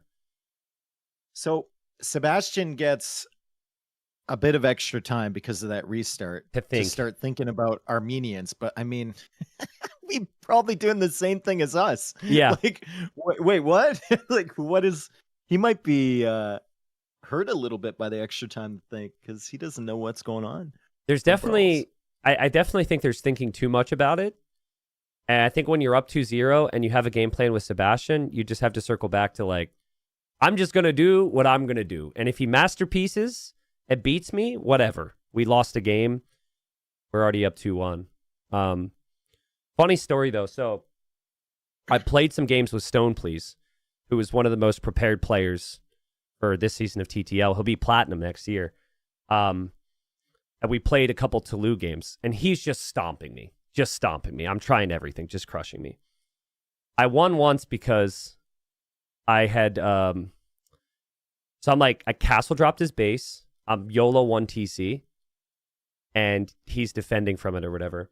And I see a little like flurry of red movement by my wood line, and I had already walled the outside, so like nothing could come from his angle. And I was like, I think that might have been a king. And so I just, with all the wood I had, I was pushing with a wood unique unit. So I stalled production, quadruple gate, double click, lock, and I'm like, I think there's a king there. I'm not sure. All my rats and archers come back, and yeah, his king was in there. I felt bad because we were practicing, and that like does it, like what practice is that? But anyways, I kill it, and I'm like, yeah, maybe don't send your king around the outside. And all he said was, the buffaloes are too important. And that's what opened my mind to it. I was like, actually, all the players who are dominating on this map are collecting the buffaloes, and it really helps their boom. So that's what he was doing, was using the king. Funny stuff. So, okay, we're into it now. It's not a king, it's a queen. You lose your queen, you're defeated here. Obviously, Barles needs a win. And we are just a little bit confused why Barles would pick Armenians, because it's not known as a very good late game civ. I mean, with the water involved, controlling the center of the map, it could be better than if this was just a land map, right? You get the dromans out and everything like that, but still have to kind of wonder what Sebastian is cooking here. Or sorry, Barles is cooking here. And whether he thought Sebastian would go for Burmese here as well. Because there were other options, right? He could have gone for Portuguese, could have gone for Italians, could have gone Persians on this map. Maybe Burmese catches him off guard. Maybe Armenians was meant to counter something else. Yeah, there's a lot that happens with this map. You start with the pre-built farms, a bunch of vills, and different resources. So kind of hard to get a gauge, but actually we have a barracks for Sebastian. So you have just enough wood to go barracks, dock, and lumber camp. I think that's literally all your wood. And so Sebastian does not want to play the standard fast castle style. I guess the plan for the militia would maybe be to go get the unloomed villagers next to the dock, but you have to be kind of careful too, because the dock can still fire arrows when you're a tile or two away from it. Mm-hmm. So annoying though, until you play it. Like, it's so easy to lose villagers here or lose your boar because the boars are right outside the gate. There's so much multitasking. But here come the militia for Sebastian. And I don't think Barles is expecting this. That tower has a lot of range, though. So if Barles sees any activity here, he can instantly run towards his tower. Maybe Yeah, and he protect sees his the vills. militia. Yeah. He is instantly brings the villagers back. So that tower is going to get some good damage output here. There's still no loom on the villagers. He can't afford it because you start with 0 gold. Sebastian trying to lame that villager is taking some damage. Does this guy get inside? He doesn't. Nice job from Sebastian under the threat of that tower. Does that seem practice to you, that whole interaction? Because to me, my instinct would say that's like a 13 range tower. I'm never going to kill the vill. He noticed me, and I would back off. And he seemed to feel like there was a lot of chances there he could still get the villager kill. The more range the tower has, the less likely it is to hit when you're moving, right? That's fair. Yeah. So, more time you have to react to it. Queen is got to second guess her choices here for Sebastian. They should be, dude, they should make kings and queens able to lure boars, but they still take like the 15 damage or whatever. So you take the risk, you use your life to bring in the boar. That's totally a caster balance Yes. change right there, by the way. That's beautiful for Sebastian. So he's going to take control of the middle area. Well, you know, like pro players would get cocky with it too. So I think that we would actually see people use it. They already use it to scout a lot. Yo wouldn't use it. Yeah, dude, Yo would instantly garrison that, dude. I was I was talking to Lucho before he played Yo about his upcoming set, and Lucho was like, "Yo banned Tulu every time," which is really weird. And I No, it's not. I said to Lucho, it's not weird at all. Yo has a history, bro. I was like, that is one map you're not going to need to worry about. Mr. Yo is terrified of losing his king. Dude, look at the resources here for Barles. Look at the comparison. So we have investment from Sebastian, and Barles up just behind him is going to go up to Castle Age quite comfortably as well. Is it comfortable? What's his wood situation right now? He needs the market. He's late with the wood for the blacksmith. And we're about to see 4 Burmese man-at-arms and a scout attacking the house near the wood line. True. I thought he already had the blacksmith placed. It's Just the market. Yeah, that's a little awkward. It's always so painful. You have the res to go up, but you're just missing the wood, and then your wood gets pressured. Yeah. He stonewalls it, though. That's a good response. It's also painful here with Armenians, right? Because you see you're floating all that food, and you're like, I want that wood upgrade. But then you're like, no, dude, I need the 50 wood for the blacksmith. Also could be rather awkward, his gold. Well, there's many golds you can go to, but that gold is also there. Sebastian also added delete the fire wall ships. at the back so he can gather the gold. Dude, the I'm card seeing instead of going to the TC. The fire ship edition reminds me of what There's no ACCM stonewall did. there. Oh my god! Oh, I looked away. I didn't even think. So close to getting in. I was scratching an itch there. I had my mouse, my hand off the mouse. I didn't even think there was any problems here. But yeah, the fires are a nice touch because we know Barles isn't going to add any ships right now because he needs his wood for everything else. So the dock's going to go down much faster. And oh man, it just Sebastian seems inevitable right now. He even killed a villager there. Oh, that was on the random deer. The other deer's also kind of near the wall too. That's painful. Stuck. Honestly, I think Sebastian doesn't even need any more investment. You make a couple more archers, but you're happy with that. Just balance your resources. And then you'll cut out to the outside. Maybe send a scout around to collect those buffalo. And Barles is up, though. Still hasn't chopped to the outside. These trees have 200 wood instead of 100, so that will take a little bit longer here.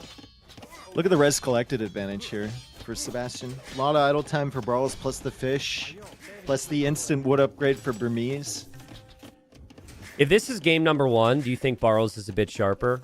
Do you think this is maybe the series adding up a bit mentally for him? Yeah. I think it's motivated as well. And there's a sick tower from Sebastian just out of range of the tower from Barles. Threatens the gold as well.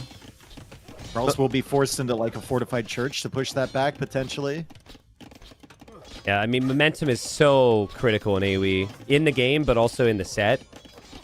And I think Barles felt he really needed that lame in the first game to get the fast start. Then he lost that game. He's probably, all right, it's fine. We'll get him back. And he might still be thinking about the bombard cannons. Look at the queen, Dave. Look at the queen. People think I'm crazy, but you know exactly where she's going. We talked about this. She's looking for the freaking water buffalo. I swear. If that becomes common, maybe you pick humans to go scouts for the outside. You said she's looking for the water buffalo. I zoomed in and she's shaking her head. She's not looking for that. Well, they're not through yet. Just wait. Oh, okay. Here there we she go. goes. Yeah. It could just be for normal scouting. There's water buffalo. There's berries. There's stone. Stone's the biggest one. But people don't want to take the risk. But I'm telling you, the value is there. There's still only 5 farms. So you added 1 additional farm here for Sebastian. The rest is on buffalo. And the rest of the buffaloes are going home. This is a thing. Nice build. Fast castle here for Barles so that he can make 1 fortified church in the center and start getting the relics. At least he killed the scout. At least he killed the scout. Yeah. Honestly, it feels like Sebastian, the only way. put this queen away, dude. You don't need it. I was Put just it gonna away, say. bro. I was just gonna say the only way Sebastian loses the game now is maybe if he goes the wrong way. Man at arms are in. Barles is not paying attention, and he does have the tower, but Sebastian gets another villager kill. That's probably worth it. Whatever. Yeah, that army 100%. already got its value. Okay, so she's going all the way to the back. For all you know, Barles could have a TC back there, and you could run right into the TC. Well, no, he just saw he hasn't over chopped yet. So technically, he knows that Barles isn't through. True. Because the man at arms just checked. So she's gonna steal the buffalo and walk right on by and taunt the guy. Bro. Okay, Barles just makes it through. There's the queen. She says, "Thank you very much." Oh my god. Oh, that's so funny, dude. Now, all the water buffalo going home for Sebastian. The queen's going to go home as well. And obviously has had a very good eco. And on the back of this, Dave, on the back of this, we are going to see fast imp from Sebastian. Yep, with enough stone for a castle, too. Yep. It's the same vibes I'm getting from ACCM the other day. It's like, it's amazing when you look at a player play on the other player's home map when they're supposed to be the specialist, and it seems like it's theirs. Like, Sebastian is not someone who would ever pick this map. He's not someone who would pick bypass, but man, is he prepped. All the tiny details, just perfect. Assuming he Like gets you the said, castle. Barles kind of feels like he's out of steam in this game. It's felt like that since the very beginning. He lost the villager. He does have the 3 relics in the center, but against a forward castle position, which Sebastian can definitely get away with if he wants to go for one, especially now that he has the siege workshop. I mean, I think Barles is he's just cooked. Just depends on how aggressive he wants to be with the castle. Because technically the warrior priest could stop the castle. There go the warrior priest to get the relics. But yeah, if you build the castle next to your fire ships on that church, you can actually steal the relics as well. Barles should overtake in Vil count, but has to cede the farms because there's not any buffaloes brought in. Yeah, and look at the res collected. It's bad. Yeah. And there goes Sebastian now with the villagers. Again, only risky part of the push is just where does the castle go up? Does not have a very Why big is the army to queen protect. Still running around. I'm telling you, if we added the feature where people could bring in boars with the queen, they'd be doing it. You could add riskier behaviors. I think certain players would still try and take advantage of it. NBL be trying to lame with the queen at minute 45. Do you remember when he did lame with the king on Arabia? Oh, on Nomad? We had an Arabia regicide actually in the first Hidden Cup. And I thought there was a Nomad with fire as well that was regicide, and I think there was he killed the king with the TC and fire rage quit, and NBL couldn't stop laughing. Yeah. Also remember Vivi losing his king to Leary's TC and saying "I know king" at one point. Well, that castle's going up. Yep. And Barles can't do anything about it because Barles, he's just booming. He doesn't have military, and booming is completely natural. That's what everyone tends to do in this map, but not Sebastian. And when Sebastian is imp with that castle, Trebs start to take down the tower, the town centers. Like, everything here is ranged by one Treb. Problem for Sebastian is that he has 4 on wood. Yeah, that's true. Needs the market, I guess. So we'll use the market, I'm sure. And all these villagers on the front are going to be on wood, so that'll probably balance out. And he has the 3rd wood upgrade for free, so that'll be nice. I mean, Barles has to know that Sebastian's 1 TC. I'm hoping he remembers his queen, because the queen is sitting there in the tower. That queen needs to run right now. You need to get out of here. Fast. I don't think... There's nothing to kill it. The Treb. Do you use her as bait, so you save your buildings? Like, run around? Him. Okay. You can't convert her. Just run in front. Taunt it. All right. Well, there she goes. She's running. She's a bigger coward than you would be in this scenario. And I was about to say no one's killed a king or a queen with a Treb, but then I remembered about 10 different instances where it happened. Yeah, yeah, dude. I mean, I did it. Remember, I did it in the community game a long time ago when the guy was sitting in his transport ship. Oh, Infoboat. Yeah, I think was who that was. Yeah. Also, Viper lost a king to a Treb. Antagonist did it in like Gold League or Silver League or something. Someone did it in Sudden Disaster as well. They were just sitting under their tower on this very map, I think. Yep. I think that was Target against Viper. Yep. I mean, typically, you have some confidence that the superior eco is going to win out and you can hold down an age. But Barles has just passed the res collected of Sebastian. And he's losing his town centers. And he's probably going to lose his relics. Can he deal with a heavy ram push here? If you have redemption, technically you could convert the rams. But if it's composite bowman and rams, then it gets more problematic. Dude, Barles is already moving the relics. He's already making a fortified church. Smart. To the side, but his warrior priest didn't come out in time, so he can't move those. Redemption is now on the way. Sebastian will see that siege workshop. The ram is coming out with the composite bowman, slowly but surely. Sebastian is going to pick up the relics with his opponent's warrior priest that he converted. And he's gone. He's scared. he's running away. He converted the enemy technology. They have the abilities. That's funny. I mean, Barles still is the town centers. I think Ram Composite Bowman is maybe the best thing he could have tried. If he tried long swords or anything that doesn't have the protection of the Rams, it would be a problem. Dude, I'm feeling better and better about Barles' position here. He's got a little attack going in the south with villagers. Ooh, okay. And there's still no second town center for Sebastian. The Rams are definitely still an issue because there's nothing to deal with those. Yep. The monks have to get close to convert them. And the composite bowmen are inside. Sebastian's going to take out that TC, so it's going to be only 1 TC for Barles. That gate is so nice, though. If that gate goes down, like, Sebastian needs to run, and he's got a lot of his eco idled up here with these villagers running around. I actually kind of like this for Barles now. If Barles could just hold the current situation, maybe it is okay. Yeah, in and out of the Rams church there. On the wood line at the back. Yeah. For Sebastian, he's got the wood for it. Also, Barles getting his relics again, so he'll have 4. He doesn't really have a food eco. It's a castle at the back, brother. What? What? Okay, let's go, Barles. Let's go, dude. By the time Hell yeah. by the time the castle's completed, the warrior priest would have killed Look all at the this villagers. fight, though. Let's Look go at this Rams. fight in the center. The Let's Rams go are coming out. Rams. The monks are dying to the composite bowman. He can't micro them in time. He's converted one ram, but his trebs are going down. The composite bowman pushing back the monks. I think this might be Burrell's game, Tristan. I mean, if the trebs go down, that's so costly for Sebastian. He doesn't really have a lot of res, but he did add mangonels, and that's the one thing. Sebastian doesn't see the castle at the back, and who would? Who would look back there? Not me.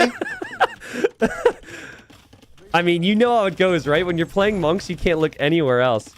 No. That's the recipe for disaster. You It's never too- look away from your monks. It's too bad that Barrow's actually castled there, though. Imagine if he walked around and castled the front of the main base of Sebastian.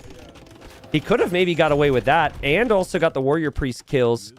I think this is really good regardless, dude. This gives him a position to push from this side. Go for a siege workshop, go for some more composite bowmen, and a ram push through the back. Do the same thing on both sides. He's running out of res, though.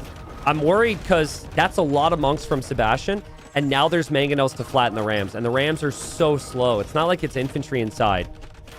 It's tough for them to get anywhere close to the trebs and the monks now. Maybe you... Do we think Sebastian knows about his dead wood line? I don't think so. I don't think so at all. There's a chance that a ram push from the back could get the queen, honestly. Yeah, maybe. Barros just has to stay active and up on the front where Sebastian is always focused here and always thinks that he's 19 going to monks. attack. 19 monks. The mangonels are the issue right now. He's trying to convert that mangonel as well. Okay, that mangonel gets converted. That's a problem. Barros, sell your soul for repairs and go for the queen, my friend. I don't know how you're going to do it, but you got to somehow get through the fortified palisade, get to the queen. He should try and like YOLO up some fortified churches here with like 12 bills. Just send to push the everything monks back. for the queen. But I guess if you send everything for the queen, then Sebastian I think will you can know. win this game in a standard way, though. You just have to find a good engagement against those monks and clear that up. Too bad his food eco isn't any Sebastian's better. at 36 villagers, bro. Burles has doubled him up on eco. Hold on, Just, like, Sebastian hold on that noticed. side. 10 minutes later, Sebastian noticed. And now he's got a couple monks at home. Probably feels like an idiot. I would. No, I mean, either way, an amazing hold from Barles. It looked like it was completely over.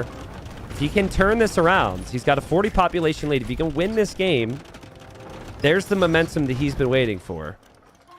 Sebastian might be housed soon, as weird as that is with 42 vills. Burles keeps working away on those. Could be annoying. A lot of monks so many still monks. for Sebastian. 12 range, Monks. man. Like 12 range monks. Only thing they can't use the range against is the rams. So the rams are the key, and the rams are protecting the investment for Barles. The mangonels were such a good investment. Yeah, From agreed. Sebastian. Agreed. There goes the queen. Oh, God. Queen, I forgot about. Queen is running for Barles to a new town center. Mangonel at home now to try and clear the rams that are working away. Sebastian losing all of the buildings. He didn't want to lose his market, that's for sure. The queen's still in there, dude. The queen is still in that this is- tower. There's a lot of rams. Now that Sebastian is getting a little bit aggressive with this, and that army is still at the back there for Burles, like, this is a concern, right? Sebastian can't really push that far beyond this position because he opens himself up to getting the army cleared. And if the army gets cleared, the game's over. Yeah, yeah. The monks getting conversions. There was a moment there where Barles, if he used the warrior priest, could have sniped the Mangano, and then the rams could push. But there is the other ram going after the gate there. Yeah. Look at Sebastian's fog of war here. Like, what is surrounding this army right now? We got rams with flags. We got TCs. But he stayed consistent with the push, and he just keeps taking down every TC. The rams seem to be going for the castle, maybe. I don't know Nope. if that's a good decision. Nah, I mean, the Sebastian rams are has too to play weak. So close to home with these mangonels and these monks. Guard tower now coming in for Burles. The trebs are still an issue because they can kill all the fortified churches and houses, and that fortified church is going to go down. Bro, The queen is on the run again. 30 There's towers monks. at the back for Burles. That's where the guard towers are going, at the back of Sebastian's base. Okay, and I mean, the queen is around. The queen is still there. I think that pretty soon Sebastian should actually bring his queen forward But he can't even do that because there's the Rams and the composite bowman there too. Meanwhile, Barles has his queen in the corner. Sebastian could convert enough eco to level out this villager difference. I was just going to say. A bunch more. Dude, his ability to queue units, no matter what else is happening, is unreal. Like, how does he have almost 35 monks? I mean, that's overkill at some point, isn't it? Like, you can't control that. Well, for me, I use the number of the monks as a power in and of itself, just to scare them. Is Barles, like, waiting? Oh, my God, he's converting more vills. Oh, my goodness, block printing is huge. Is Barles, like, waiting until Sebastian forgets about his Ram army to come in, or is he just forgotten about it himself? Dave, do me a favor. Look at Sebastian's base. There's a market. Then look at Barles' base, and look at how many markets he's converted. Sebastian converted 2 of them so far, and he's about to go for another one. The queen is on the run. The queen is on the run to that forward castle, but the Rams are coming in, Tristan. What? No way. The timing Rams could be coming crazy. in at the same time. Does Dude, there's a Barles Mangonel know? there, though. There's a Mangonel there. Barles is putting his own queen in the forward castle. Okay, the Mangonel's there. Will the Mangonel take out the Rams? Yes. Up. Composite bowmen hop out. Oh, they're so bad, though. Ah, yikes. Oh, that's Do they kill the Mangonel in time? Do they kill the Mangonel in time? They do. They do. Oh, there's another Ram there. But now Sebastian's noticed. You can't convert the Ram. You have to convert the composite bowman. Dude, I thought he ejected the queen there with the villagers. Oh my God. There was a serious chance he could have done that. Yeah. And he didn't. And he's converting the composite bowman, and he's holding. And he's still converting and trebbing literally everything. He converted the third market from Barles, and Sebastian holds. You're right. That was dangerous. That could have got really bad for Sebastian. Well, the thing, dude, half of Sebastian's base is just Barles' old base. You can tell by, like, the architecture, bro. Like, he's... And Barles is... I mean, he lost 3 of his markets. He's losing his houses. He's losing his blacksmith. He's lost his town centers. Bro, Sebastian has 43 monks. And here comes Barles again. Oh my God, through the with another darkness push. for another King Snipe. But he knows about it. Like, he's chasing it. What a funny game. What a funny game. Oh my God, dude. How many buildings has he converted? Oh my God. So many. And Barles has another base in the north. That's actually really nice. Yeah, but he doesn't have a attempt on the queen. Oh, he's in on the monks with the... Oh, never mind. Well, it's tough to get all the conversions here. It's also tough to keep everything alive if you're Barles. Oh my God. Yeah, Ram gets converted. Composite bowmen are going to go down most likely. And Barles doesn't have a base anymore. Anything he makes will be converted by the monks from Sebastian. Or just destroyed by the Trebs, which are moving over towards the Queen at the moment. Trebs have done 30k damage. The Queen is out and near this little side base here. My God, this is insane. Like, I thought Barles was super dead. Like, this game wasn't even a game. His ability to expand and go rat mode, as we say it, has been unreal. But also at the same time, Sebastian just tracked him down every single step of the way. He's just relentless with the pressure. Unreal. I want to see how much damage these Trebs have. Yeah, 30k. 30k. So they've been putting in work, and Barles has had no opportunity to do anything about that. Finally, another TC for Sebastian. I love how Sebastian could kind of just see everything right now. Including the Queen, who is going to run to the left side right now. I don't think he will notice that detail. I think he's going to be more focused on, like, trebbing in the north and maybe coming to treb these castles. But Queen is on the move to a new town center for Barles. He's got 8 Mangonels Yeah. in him. Mangonels were the biggest key with the push, though. Yes, It wasn't the 100%. monks. Those 3 Mangonels and the way he controlled them against the Rams. Without that, I think he loses this game. That was unbelievable. And yeah, there are the Trebs. Queen? Oh, the Queen's still in there. Okay. No, the Queen is sitting right beside the castle. Why? She's got to get some sunshine, bro. I still want to go back and see when Sebastian ungarrisoned I with think he those shift villagers. clicked the villagers because the queen never came out. I think Yeah. he just shift clicked on Garrison the villagers. Here comes another ram. The ram will go for the trebs, but we know what's going to happen here. The ram's not going to be enough, and Sebastian will simply convert every bit of resistance. The trebs are going for the castle. Barl's probably a little shell-shocked at the moment because he came in here today with high hopes. He's had a great season. He had his game plans for this map. Still not entirely sure on the Armenians pick, but like this is unbelievable. Sebastian made 78 monks. And How many conversions? Don't look at it. How many do you think? Does the count include converted buildings? I don't know. I don't know. I mean, 82. I'm going to assume it includes the buildings. I'm going to say 80. No, I'm going to say 67. Yep, about 6, 7. I mean, I'll go 74. We'll see what it ends up being. He converted a lot of buildings there too. It was 61. 61.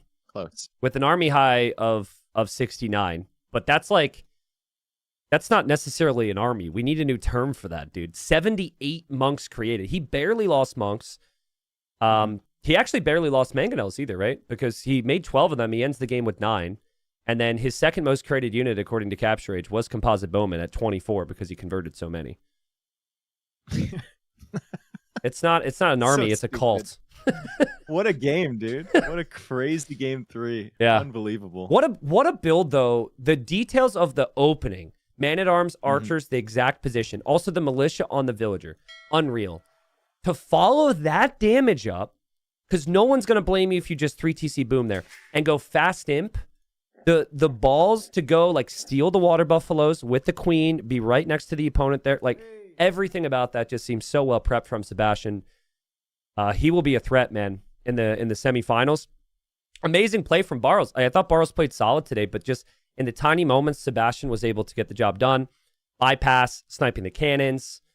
Game 1, defending from the lane. This game, everything we just saw. Sebastian's just so good. And we'll see if he can carry it through to the next round. I think he's going to be facing either Leary or Lewis. So really good semifinals. Yeah, I mean, from my perspective, once we reach the semis, we will still have our favorites, but I think that it should be anyone's set. Leary and Lewis, I'm still curious on because I think Lewis surprised some people with what he brought against Hart. Leary, though, has been undefeated so far this season, so Leary will be the favorite against anybody. I like Sebastian's style against Leary and Lewis, so maybe we'll see him in the final. And then the other sets we have coming in the quarters beyond Leary Lewis will be Hera Viper and Sato ACCM. So, yeah, amazing set. I wanted to see, especially since we only have one set today, I kind of wanted to interview Lewis, Sebastian. Let me see if that's set up here, Dave. One sec. I didn't get a message from any of my admins. I don't want to hop into a voice channel if Sebastian's just like chilling in there, having played. I'll do it. Do you want to you just want to hop in and assume that he knows we're joining? Oh, he's in the interview voice channel now. Perfect. Yeah. All right. Yeah, we're good. Do you have access to that? In the TTL Think so. Discord? Okay. I'll see you there.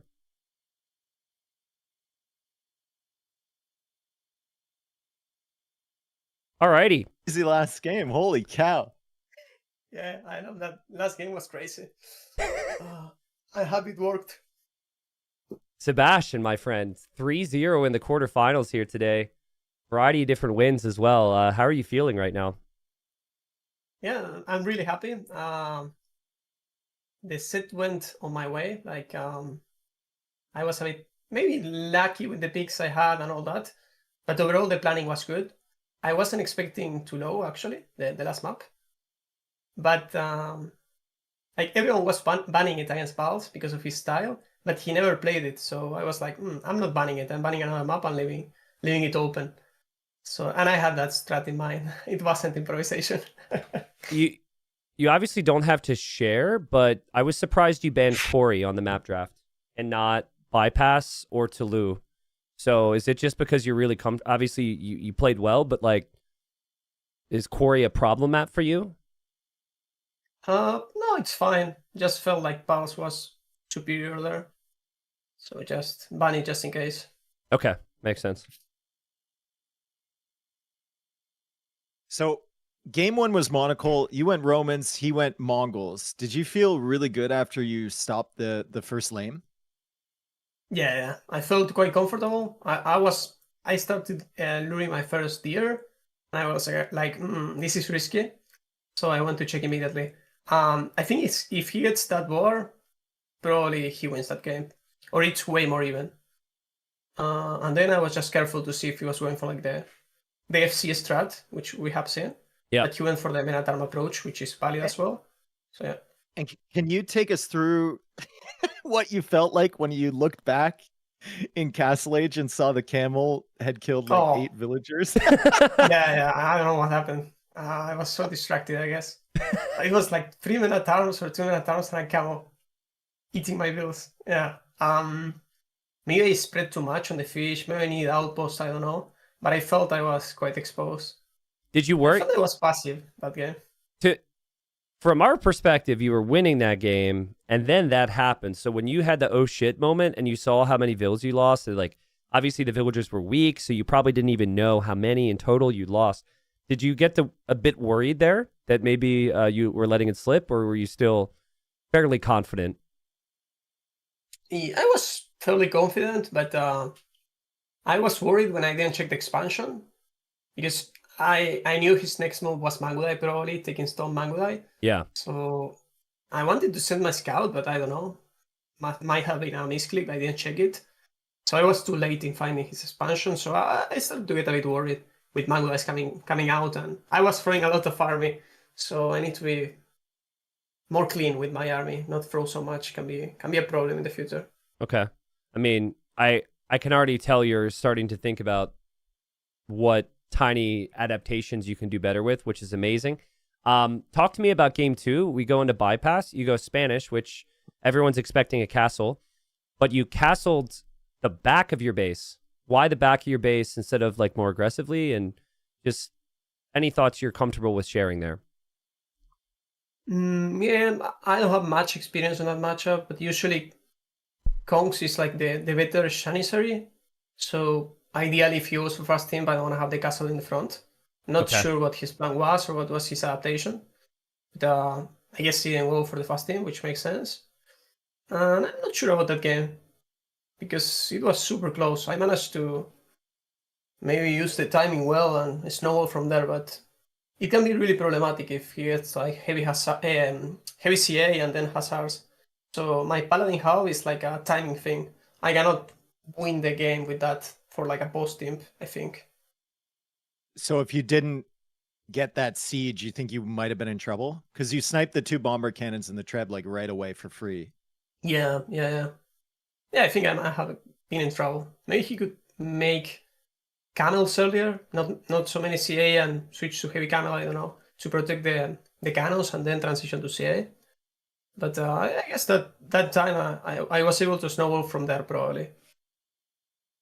Do you typically, I don't know, do you typically think this heavily about wins and like tiny adaptations? Because to me, it feels very obviously through the interview, you're just like, obviously you won the game, but you're like, I could do 5 things differently. Is that how your brain operates? That's how it works, right? Yep. Even if you win, there are still a lot of adaptations and mistakes you did. So yeah, I would say yes, especially when you lose. But when I lose, but when I win as well, I try to be critical with my gameplay. Yeah. Obviously. I gotta ask you a question. Playing with conquistadors, this is a personal question for me. Do you get tilted when they miss their shots from like 2 tiles away? Does it frustrate you?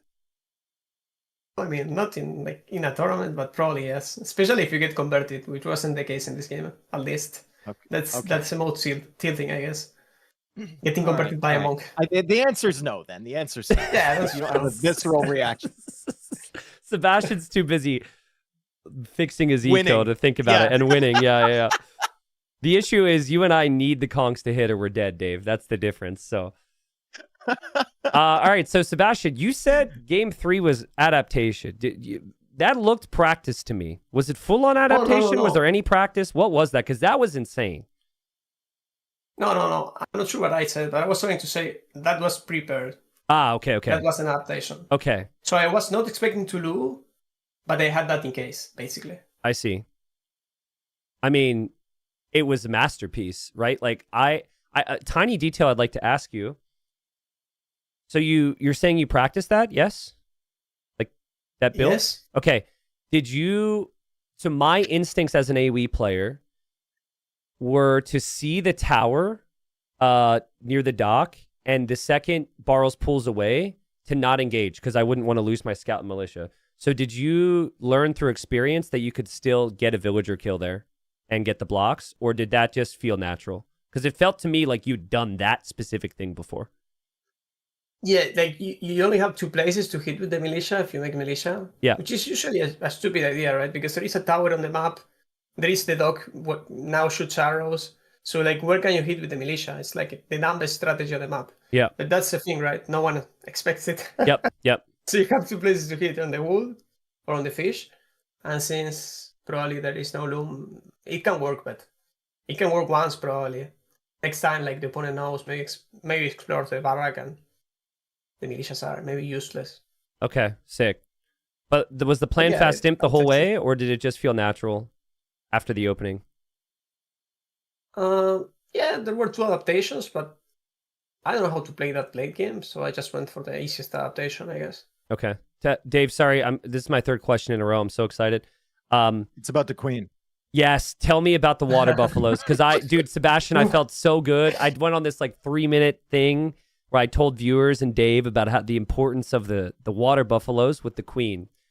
And then you stole the water buffaloes right off his nose in the back of his base. Yeah, actually, for this strategy, the water buffaloes were useless because I had no need for food anymore. But True. Yeah, like like in theory, they are useful. Okay. So, yeah, it's like a natural move. Just use the scout you have available, or king or queen, explore and get them. So this game had another instance similar to game 1 where you're attacking on the front side and then you get hit big time, like at the back, right? Like you lost. He built that castle with 4 villagers and you were losing villagers for like two or 3 minutes. You didn't notice it. Is there something like as a player that you can work on to get better with those situations? Because it happened to you twice this set, and it kind of made both times it made the game a little bit more doable from his point of view, right? Yeah, you're completely right. Maybe something with the volume. I don't know. Maybe I can switch a bit the volume to make sure I'm listening the alerts. Probably that, honestly. Besides that, also the fact that I don't have much experience with Monk. I can play them, of course, but like it takes me like my 99% of attention I'm with the monks. Yeah. As it should be. As it should be. So like, I don't know, like he jumps off the ramp, I need to convert. Jumps in, I need to be careful, move the siege. So yeah, especially in the instances of monks, it's so hard for me to macro as well, which should have been useful. And are you like, oh, go ahead. I need to pay more attention. No, sorry. Are you a big minimap guy? Like, are you consistently looking down at the minimap, or are you relying more on panning through? No, I use it. Like, the longer the game goes, it's ideal to use the minimap, right? I have it center minimap, the mode, then I switch the score in the center as well. But I don't know if it works. Scale of 1 to 10, how worried were you when your queen was in the forward castle and there were rams and composite bowmen and you needed to save? You ejected the vills? You ejected the vills. So, and you could have easily ejected the queen. So scale of 1 to 10, how scared were you in that moment? No, it was a 10 for sure, because I didn't eject the vills. I checked the vills and the queen, and I got it so quickly, really? Actually. Yeah, I checked it all and click quickly. But yeah, like that. If I lost the game like that, it would have been so bad, because I saw those rams standing there for like 3 minutes. Yeah, true. So I should have done something. But yeah, it's just one of those games that like your brain just kind of melts because there's random dots everywhere, and like it doesn't feel like a normal game anymore. So it's probably, weirdly enough, you forgot about the Rams for a moment. That's funny. Okay, final question for you, at least for me then, Sebastian. You now get to wait. Tomorrow there's a quarterfinal between Lewis and Leary. Leary's been undefeated this season. He's been amazing. But then Lewis has also been extremely well prepared, and he beat Hart 3-0. So how do you feel about how that series is going to go? And then also, how do you like your chances against either player? Yeah, will be tough. Will be tough. Whoever wins will be a tough set. I'm expecting a close set. I like my chances. I think I need to be creative and I need to be sharp, and I like my chances. Amazing. Whoever wins, I guess. Amazing. Yep. Thoughts on the other quarterfinals at the bottom bracket, Sebastian, real quick? We have Hera Viper, and then we have Tato ACCM. Okay. Do you want me to predict who wins? Sure. Yes. Go for it. Okay. I would say Hera ACCM probably. Give us a scoreline, Sebastian. Get spicy with it. Get spicy. Okay. 3-1 in favor of Hera. Okay. Wow. 3-0 for ACCM. How much of your 3-0 for ACCM is because how much of that 3-0 is because you guys have been practicing your asses off and are teammates right now? Yeah. I need him to win, to keep practicing for sure. I'm cheering for prediction. I'm the first fan. Man, that prediction is about as spicy as the English food that you're about to eat. You go to London, bro. Yeah. All right. Well, hey, Sebastian, thanks for taking the time to do the interview. Your play's amazing. It's exciting to see someone be so well prepped and motivated with all the settings. So congratulations. I'm with you. I think that you could beat anyone left in the event. So best of luck to you. And maybe we'll be talking after the winner's interview in the semifinal, my friend. Take care. Thank you very much. Enjoy the rest of the cast. Thank you. Bye-bye. I will enjoy the rest of the cast. Well, it ended right now. There's no more cast. Yeah. I'm enjoying it profusely, bro. Yeah. He's good, man. He's really good. He's got a great mindset. Yeah. He's really motivated. I could tell that he's got strats cooked up for every map. I think he could beat anyone that's left in the tournament. And I know that's a big statement, but again, he's only getting better. He's got motivation. He's super well rounded, so should be fun. I think the thing about Sebastian that has always impressed me is he's willing to take feedback from absolutely anyone. Yeah. And he's, like you mentioned before, he's looking at his wins and saying, like, how can I do better? Yep. Than that. Yep. He's just a great guy to be around, to talk to, and to watch play. So yeah, it's awesome. I'm happy for him. We'll see. But yeah, guys, unfortunately, due to the scheduling issues we've had, we haven't been able to coordinate another quarterfinal today. So that is actually it for TTL. We do have 3 sets tomorrow, though. And we'll start off the day with Sato ACCM at 15 GMT, best of 5 there. We'll then go into Leary versus Lewis, roughly like 17 or 17:30 GMT. And then the final set tomorrow will be Hera Viper. After those sets, we then know what the semifinals look like for Saturday, where there's the 2 best of 7s. And then obviously Sunday, the event concludes with the best of 5 and the finals. So sorry for everyone who wants to watch more Age today, but it is what it is. And we'll have more action tomorrow, I guess. Yep. And I won't be there.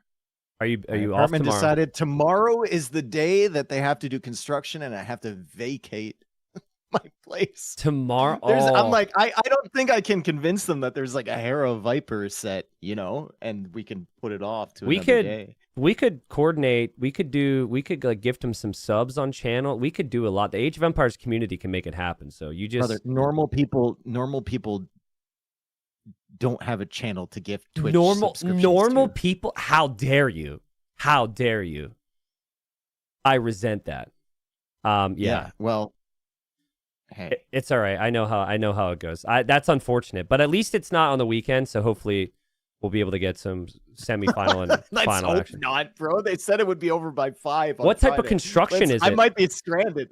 It's like construction to the entranceway, so we can't like get out if there was. Since when do you need to ever get out of your apartment? That's not the issue. That's what I'm saying. But they said it's mandatory. Like everyone has to be out of the place. How many people, like, if you just stayed and took the chance, would anyone even know you didn't leave?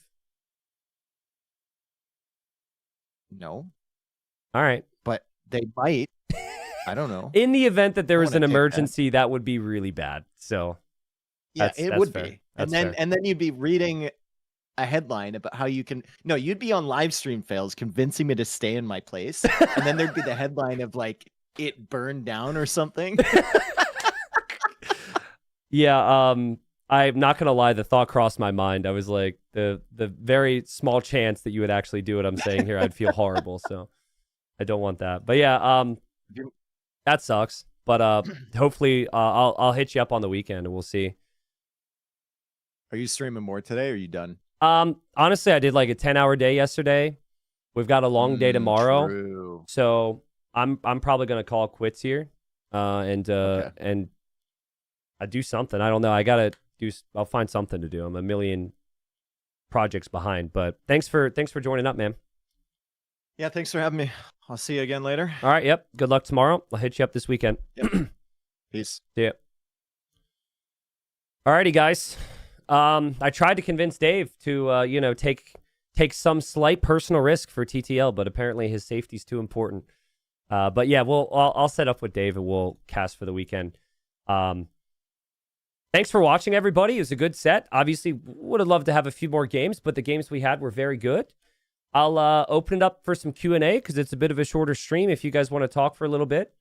But I've got YouTube videos to work on, and I've got some things to get done behind the scenes for the conclusion of the event. So I will probably call it quits from here. All right. T90, when is the next Unk update? Literally working on that this afternoon. We've got multiple Unk updates coming. There's big things coming in the Uncle episode. So that's one of the things I'm going to record after I go offline here. So new here, what does masterpiece mean? Masterpiece is like an epic move, right? A masterpiece is just like a chef's kiss move, a beautiful moment. That's at least what I think when I think masterpiece. I have said masterpiece a couple times. Sebastian honestly put on a slightly different word, but like master class in the series. Every game was just so well structured. So T90, what is in the next 5 years for you? You think I think like that? You think someone dedicates their life to casting a game that is 27 years old and they're able to think about what the next 5 years look like? Sounds terrifying. Yeah, 5 years is a little far out for me. Yeah, this isn't a job interview. No, that's way too far. I'm more focused on like the next 12 months, the next 18 months, and hopefully in 5 years I'm still working out some cool events and cool content. And someone who just resubbed Dragonfire resub for 4 months. Hopefully I'm saying thank you Dragonfire for 5 years and 4 months, and you know we're kind of in a very similar spot, pushing the community forward. That's kind of my goal. So. Yeah, Tate, I have seen that. I don't really want to talk about stream on it too much. Talk about it too much on stream, but I thought that was funny. Yeah. T90, will your uncle join the community TTL? No, I don't think so. Unk is 63 years old. He just got into playing an RTS game. He's already a star on YouTube videos. I don't want to force him into a community tournament. He doesn't even have Discord. I think like scheduling tournament sets for him wouldn't be quite as exciting. He's not like part of the Twitch community like you guys are. So I think it would be, in theory, it'd be fun. I should bring it up to him, to be honest, but I haven't brought it up to him yet. So Lothus says, watched your recent YouTube video. Love watching you cast yourself. That was a great game, right? It was a little bit of a brag cast, as I said in the cast, but I felt like it was a little justified. There was a lot of action sent my way, and I was trying to chill, and they decided to try and ruin my day. So it was fun. It was fun. Andy Ruski, not really. No, I've had no time. I've been too busy with TTL. So if there's some coordination on timeline on that type of stuff, I would try and be involved in some way. So, did you make a March Madness bracket? No, I did not. I don't know when the cutoff is. I'm always late to that. I'm not a big basketball person, so I might get around to doing so. I might just watch when I have the time. But yeah, for those that don't know, March Madness is pretty big. in the US at this time. It's college basketball and people kind of go crazy. Really hard to predict the brackets. I didn't make one yet, so the cutoff has already passed. Well, there you go. I had multiple chatters asked today, and I didn't even know the cutoff was done. So, T90 ACCM in finals. What do you think? I mean, doable, right? Like realistically, all these players are insanely talented. I think Sato's a little slept on at the moment. I do have ACCM as my favorite over Sato, if I'm being honest. My predictions for tomorrow would be... Honestly, Leary Lewis really has me thinking right now. Because if there was a game plan to beat Leary, Lewis might have it because of what Lewis did against Hart. But I still got to lean Leary there. And then Hera over Viper. I think Viper played well against Tato, but I still don't think he was playing insanely sharp, in all honesty. I could see that a 3-1 or a 3-0 for Hera. And then, yeah, ACCM Sato, I'd probably say like 3-1 right now for ACCM. So, but I think for the player that I'm favoring to lose in all those sets I mentioned, they still got like at least a 30% chance. At least. So, we'll see. But we'll see what type of shape everyone's in, right? Oftentimes, it's like what player shows up on the day. Viper's a great example of hasn't been the same Viper every time we see him play. So we might see like lights out Viper, we might not. I also felt like Hera this season was maybe because there's just so many games, there's so much else happening. I felt like there's better versions of all the players we've got there. So ISIS, but Hera Viper was also unexpectedly close in King of the Desert. Yes, exactly. I think that series was actually one of the worst sets that Hera had played in an S tier in a while. It showed that Viper's shenanigans could maybe give him some problems. Maybe gave Viper a little bit more confidence. We'll see. We'll see. I think that set should be really good. I hope they are, obviously. So, Smokehead wants to see the cat. No, the cats are banned from the room right now. They yesterday during the breaks, when I just get up to get some water and use the bathroom, they were really bad. So like the door would be cracked for 30 seconds and I would come in and the first time the one's like sitting right here and he sees me and then he jumps behind the PCs because he knows he's not supposed to be in here. So then I'm like trying to get him out and he knows he's not supposed to be in here. So that was a headache. The other time, the one cat, you see this like blanket on the wall? There was a little bump and these little feet. It was the cutest thing, but like Chop was playing and I had 30 seconds, right? So there's this little bump here and these little feet and she like wedged herself behind the blanket and was trying to hide from me. And then of course I, lifted the blanket. I was like, Hootie. And then she just ran out. So I'm not going to let them in. I said it before. If I ever move, I'm never going to have my office off limits like this because it makes them worse. They're actually very good cats. But now it's like anytime they can get access to an off limits area, they're like super sneaky and they go all the places they shouldn't. My 4 years ago, before I moved here, chat will remember I had the one cat chilling behind me all the time. It was no problems. He wasn't like super needy and over the top. He would just chill. And it was because, he was allowed in there, so it wasn't a big deal. So, yeah, that would be my game plan. I can't retrain them on that now, especially because the one like grew up here. But yeah, if we ever move, then that'll be the goal. I would love to have like a cat bed right there. That'd be so cool to have the kitties behind. So, yeah. Anyways, T90, do you think some players are preparing for Red Bull, which may weaken their TTL performances / prep? I don't really know. In theory, you could be, but honestly, I think the experience is going to be awesome for all 8 that are there. I would not be surprised if they're going to save most of their prep until right after TTL. That gives you a week before you leave. That's still a lot of time. I think that's going to get them in shape. So, especially because many of these players are still in TTL and it's still a really big event. I don't think you need to spend like 3 to 4 weeks. These guys are all talented and they just need to have like a really good core idea of the mechanics and like the meta and whatever, which I think everyone already has for most of the maps. So, all right, cool. Good questions, guys. Sorry to head off early. Again, we have 3 sets tomorrow, though, all right? So I hope you guys can make it. Catface, Harold the Duck. Occasionally, I will see Harold around.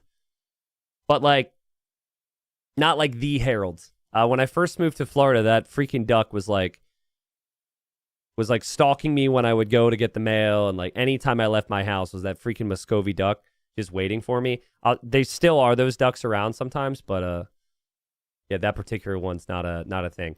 Oh, God, it's James. The time tomorrow is 15 GMT, so a little bit earlier than when we started today. 15 GMT is 11 a.m. Eastern, all right? And then roughly 2 hours allocated for each set. So 11 a.m. Eastern, 15 GMT tomorrow. We start it all off. We do 3 sets back to back to back. Take care, everybody. I'll catch you guys tomorrow. We got 3 more days of TTL. It should be epic. Appreciate the love. The support's been unreal. Hold on. Did we hit a goal today? Nah, but we can hit that one tomorrow. Maybe we'll get some giveaways tomorrow. Thank you, guys. Take care. See ya.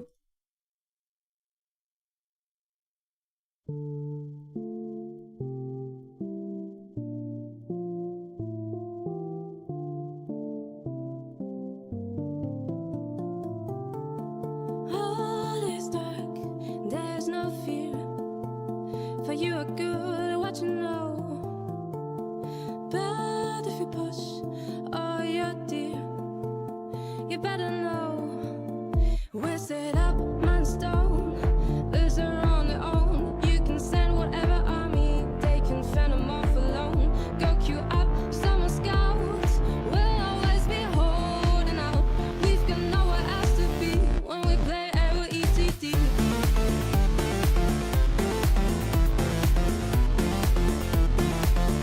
We play AOETD. We've got nowhere else to be when we play AOETD. Fun and exposed, rush them down. You always know just where to move. Murder holes abound. You better move. We're set up, high on trade. We've got some for days and more tasty cannon fodder through our bomber child maze. Spice it up with some siege. Wow, if we'll be your defeat. We've got nowhere else to be when we play AOETD.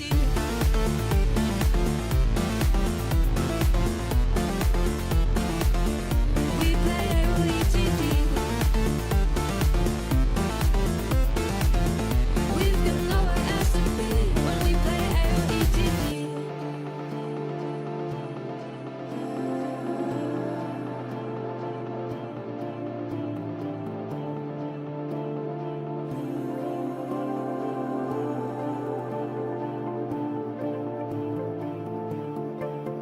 Human keep us worry free, tending to artillery. What's already tranquility? I'm playing AOETD.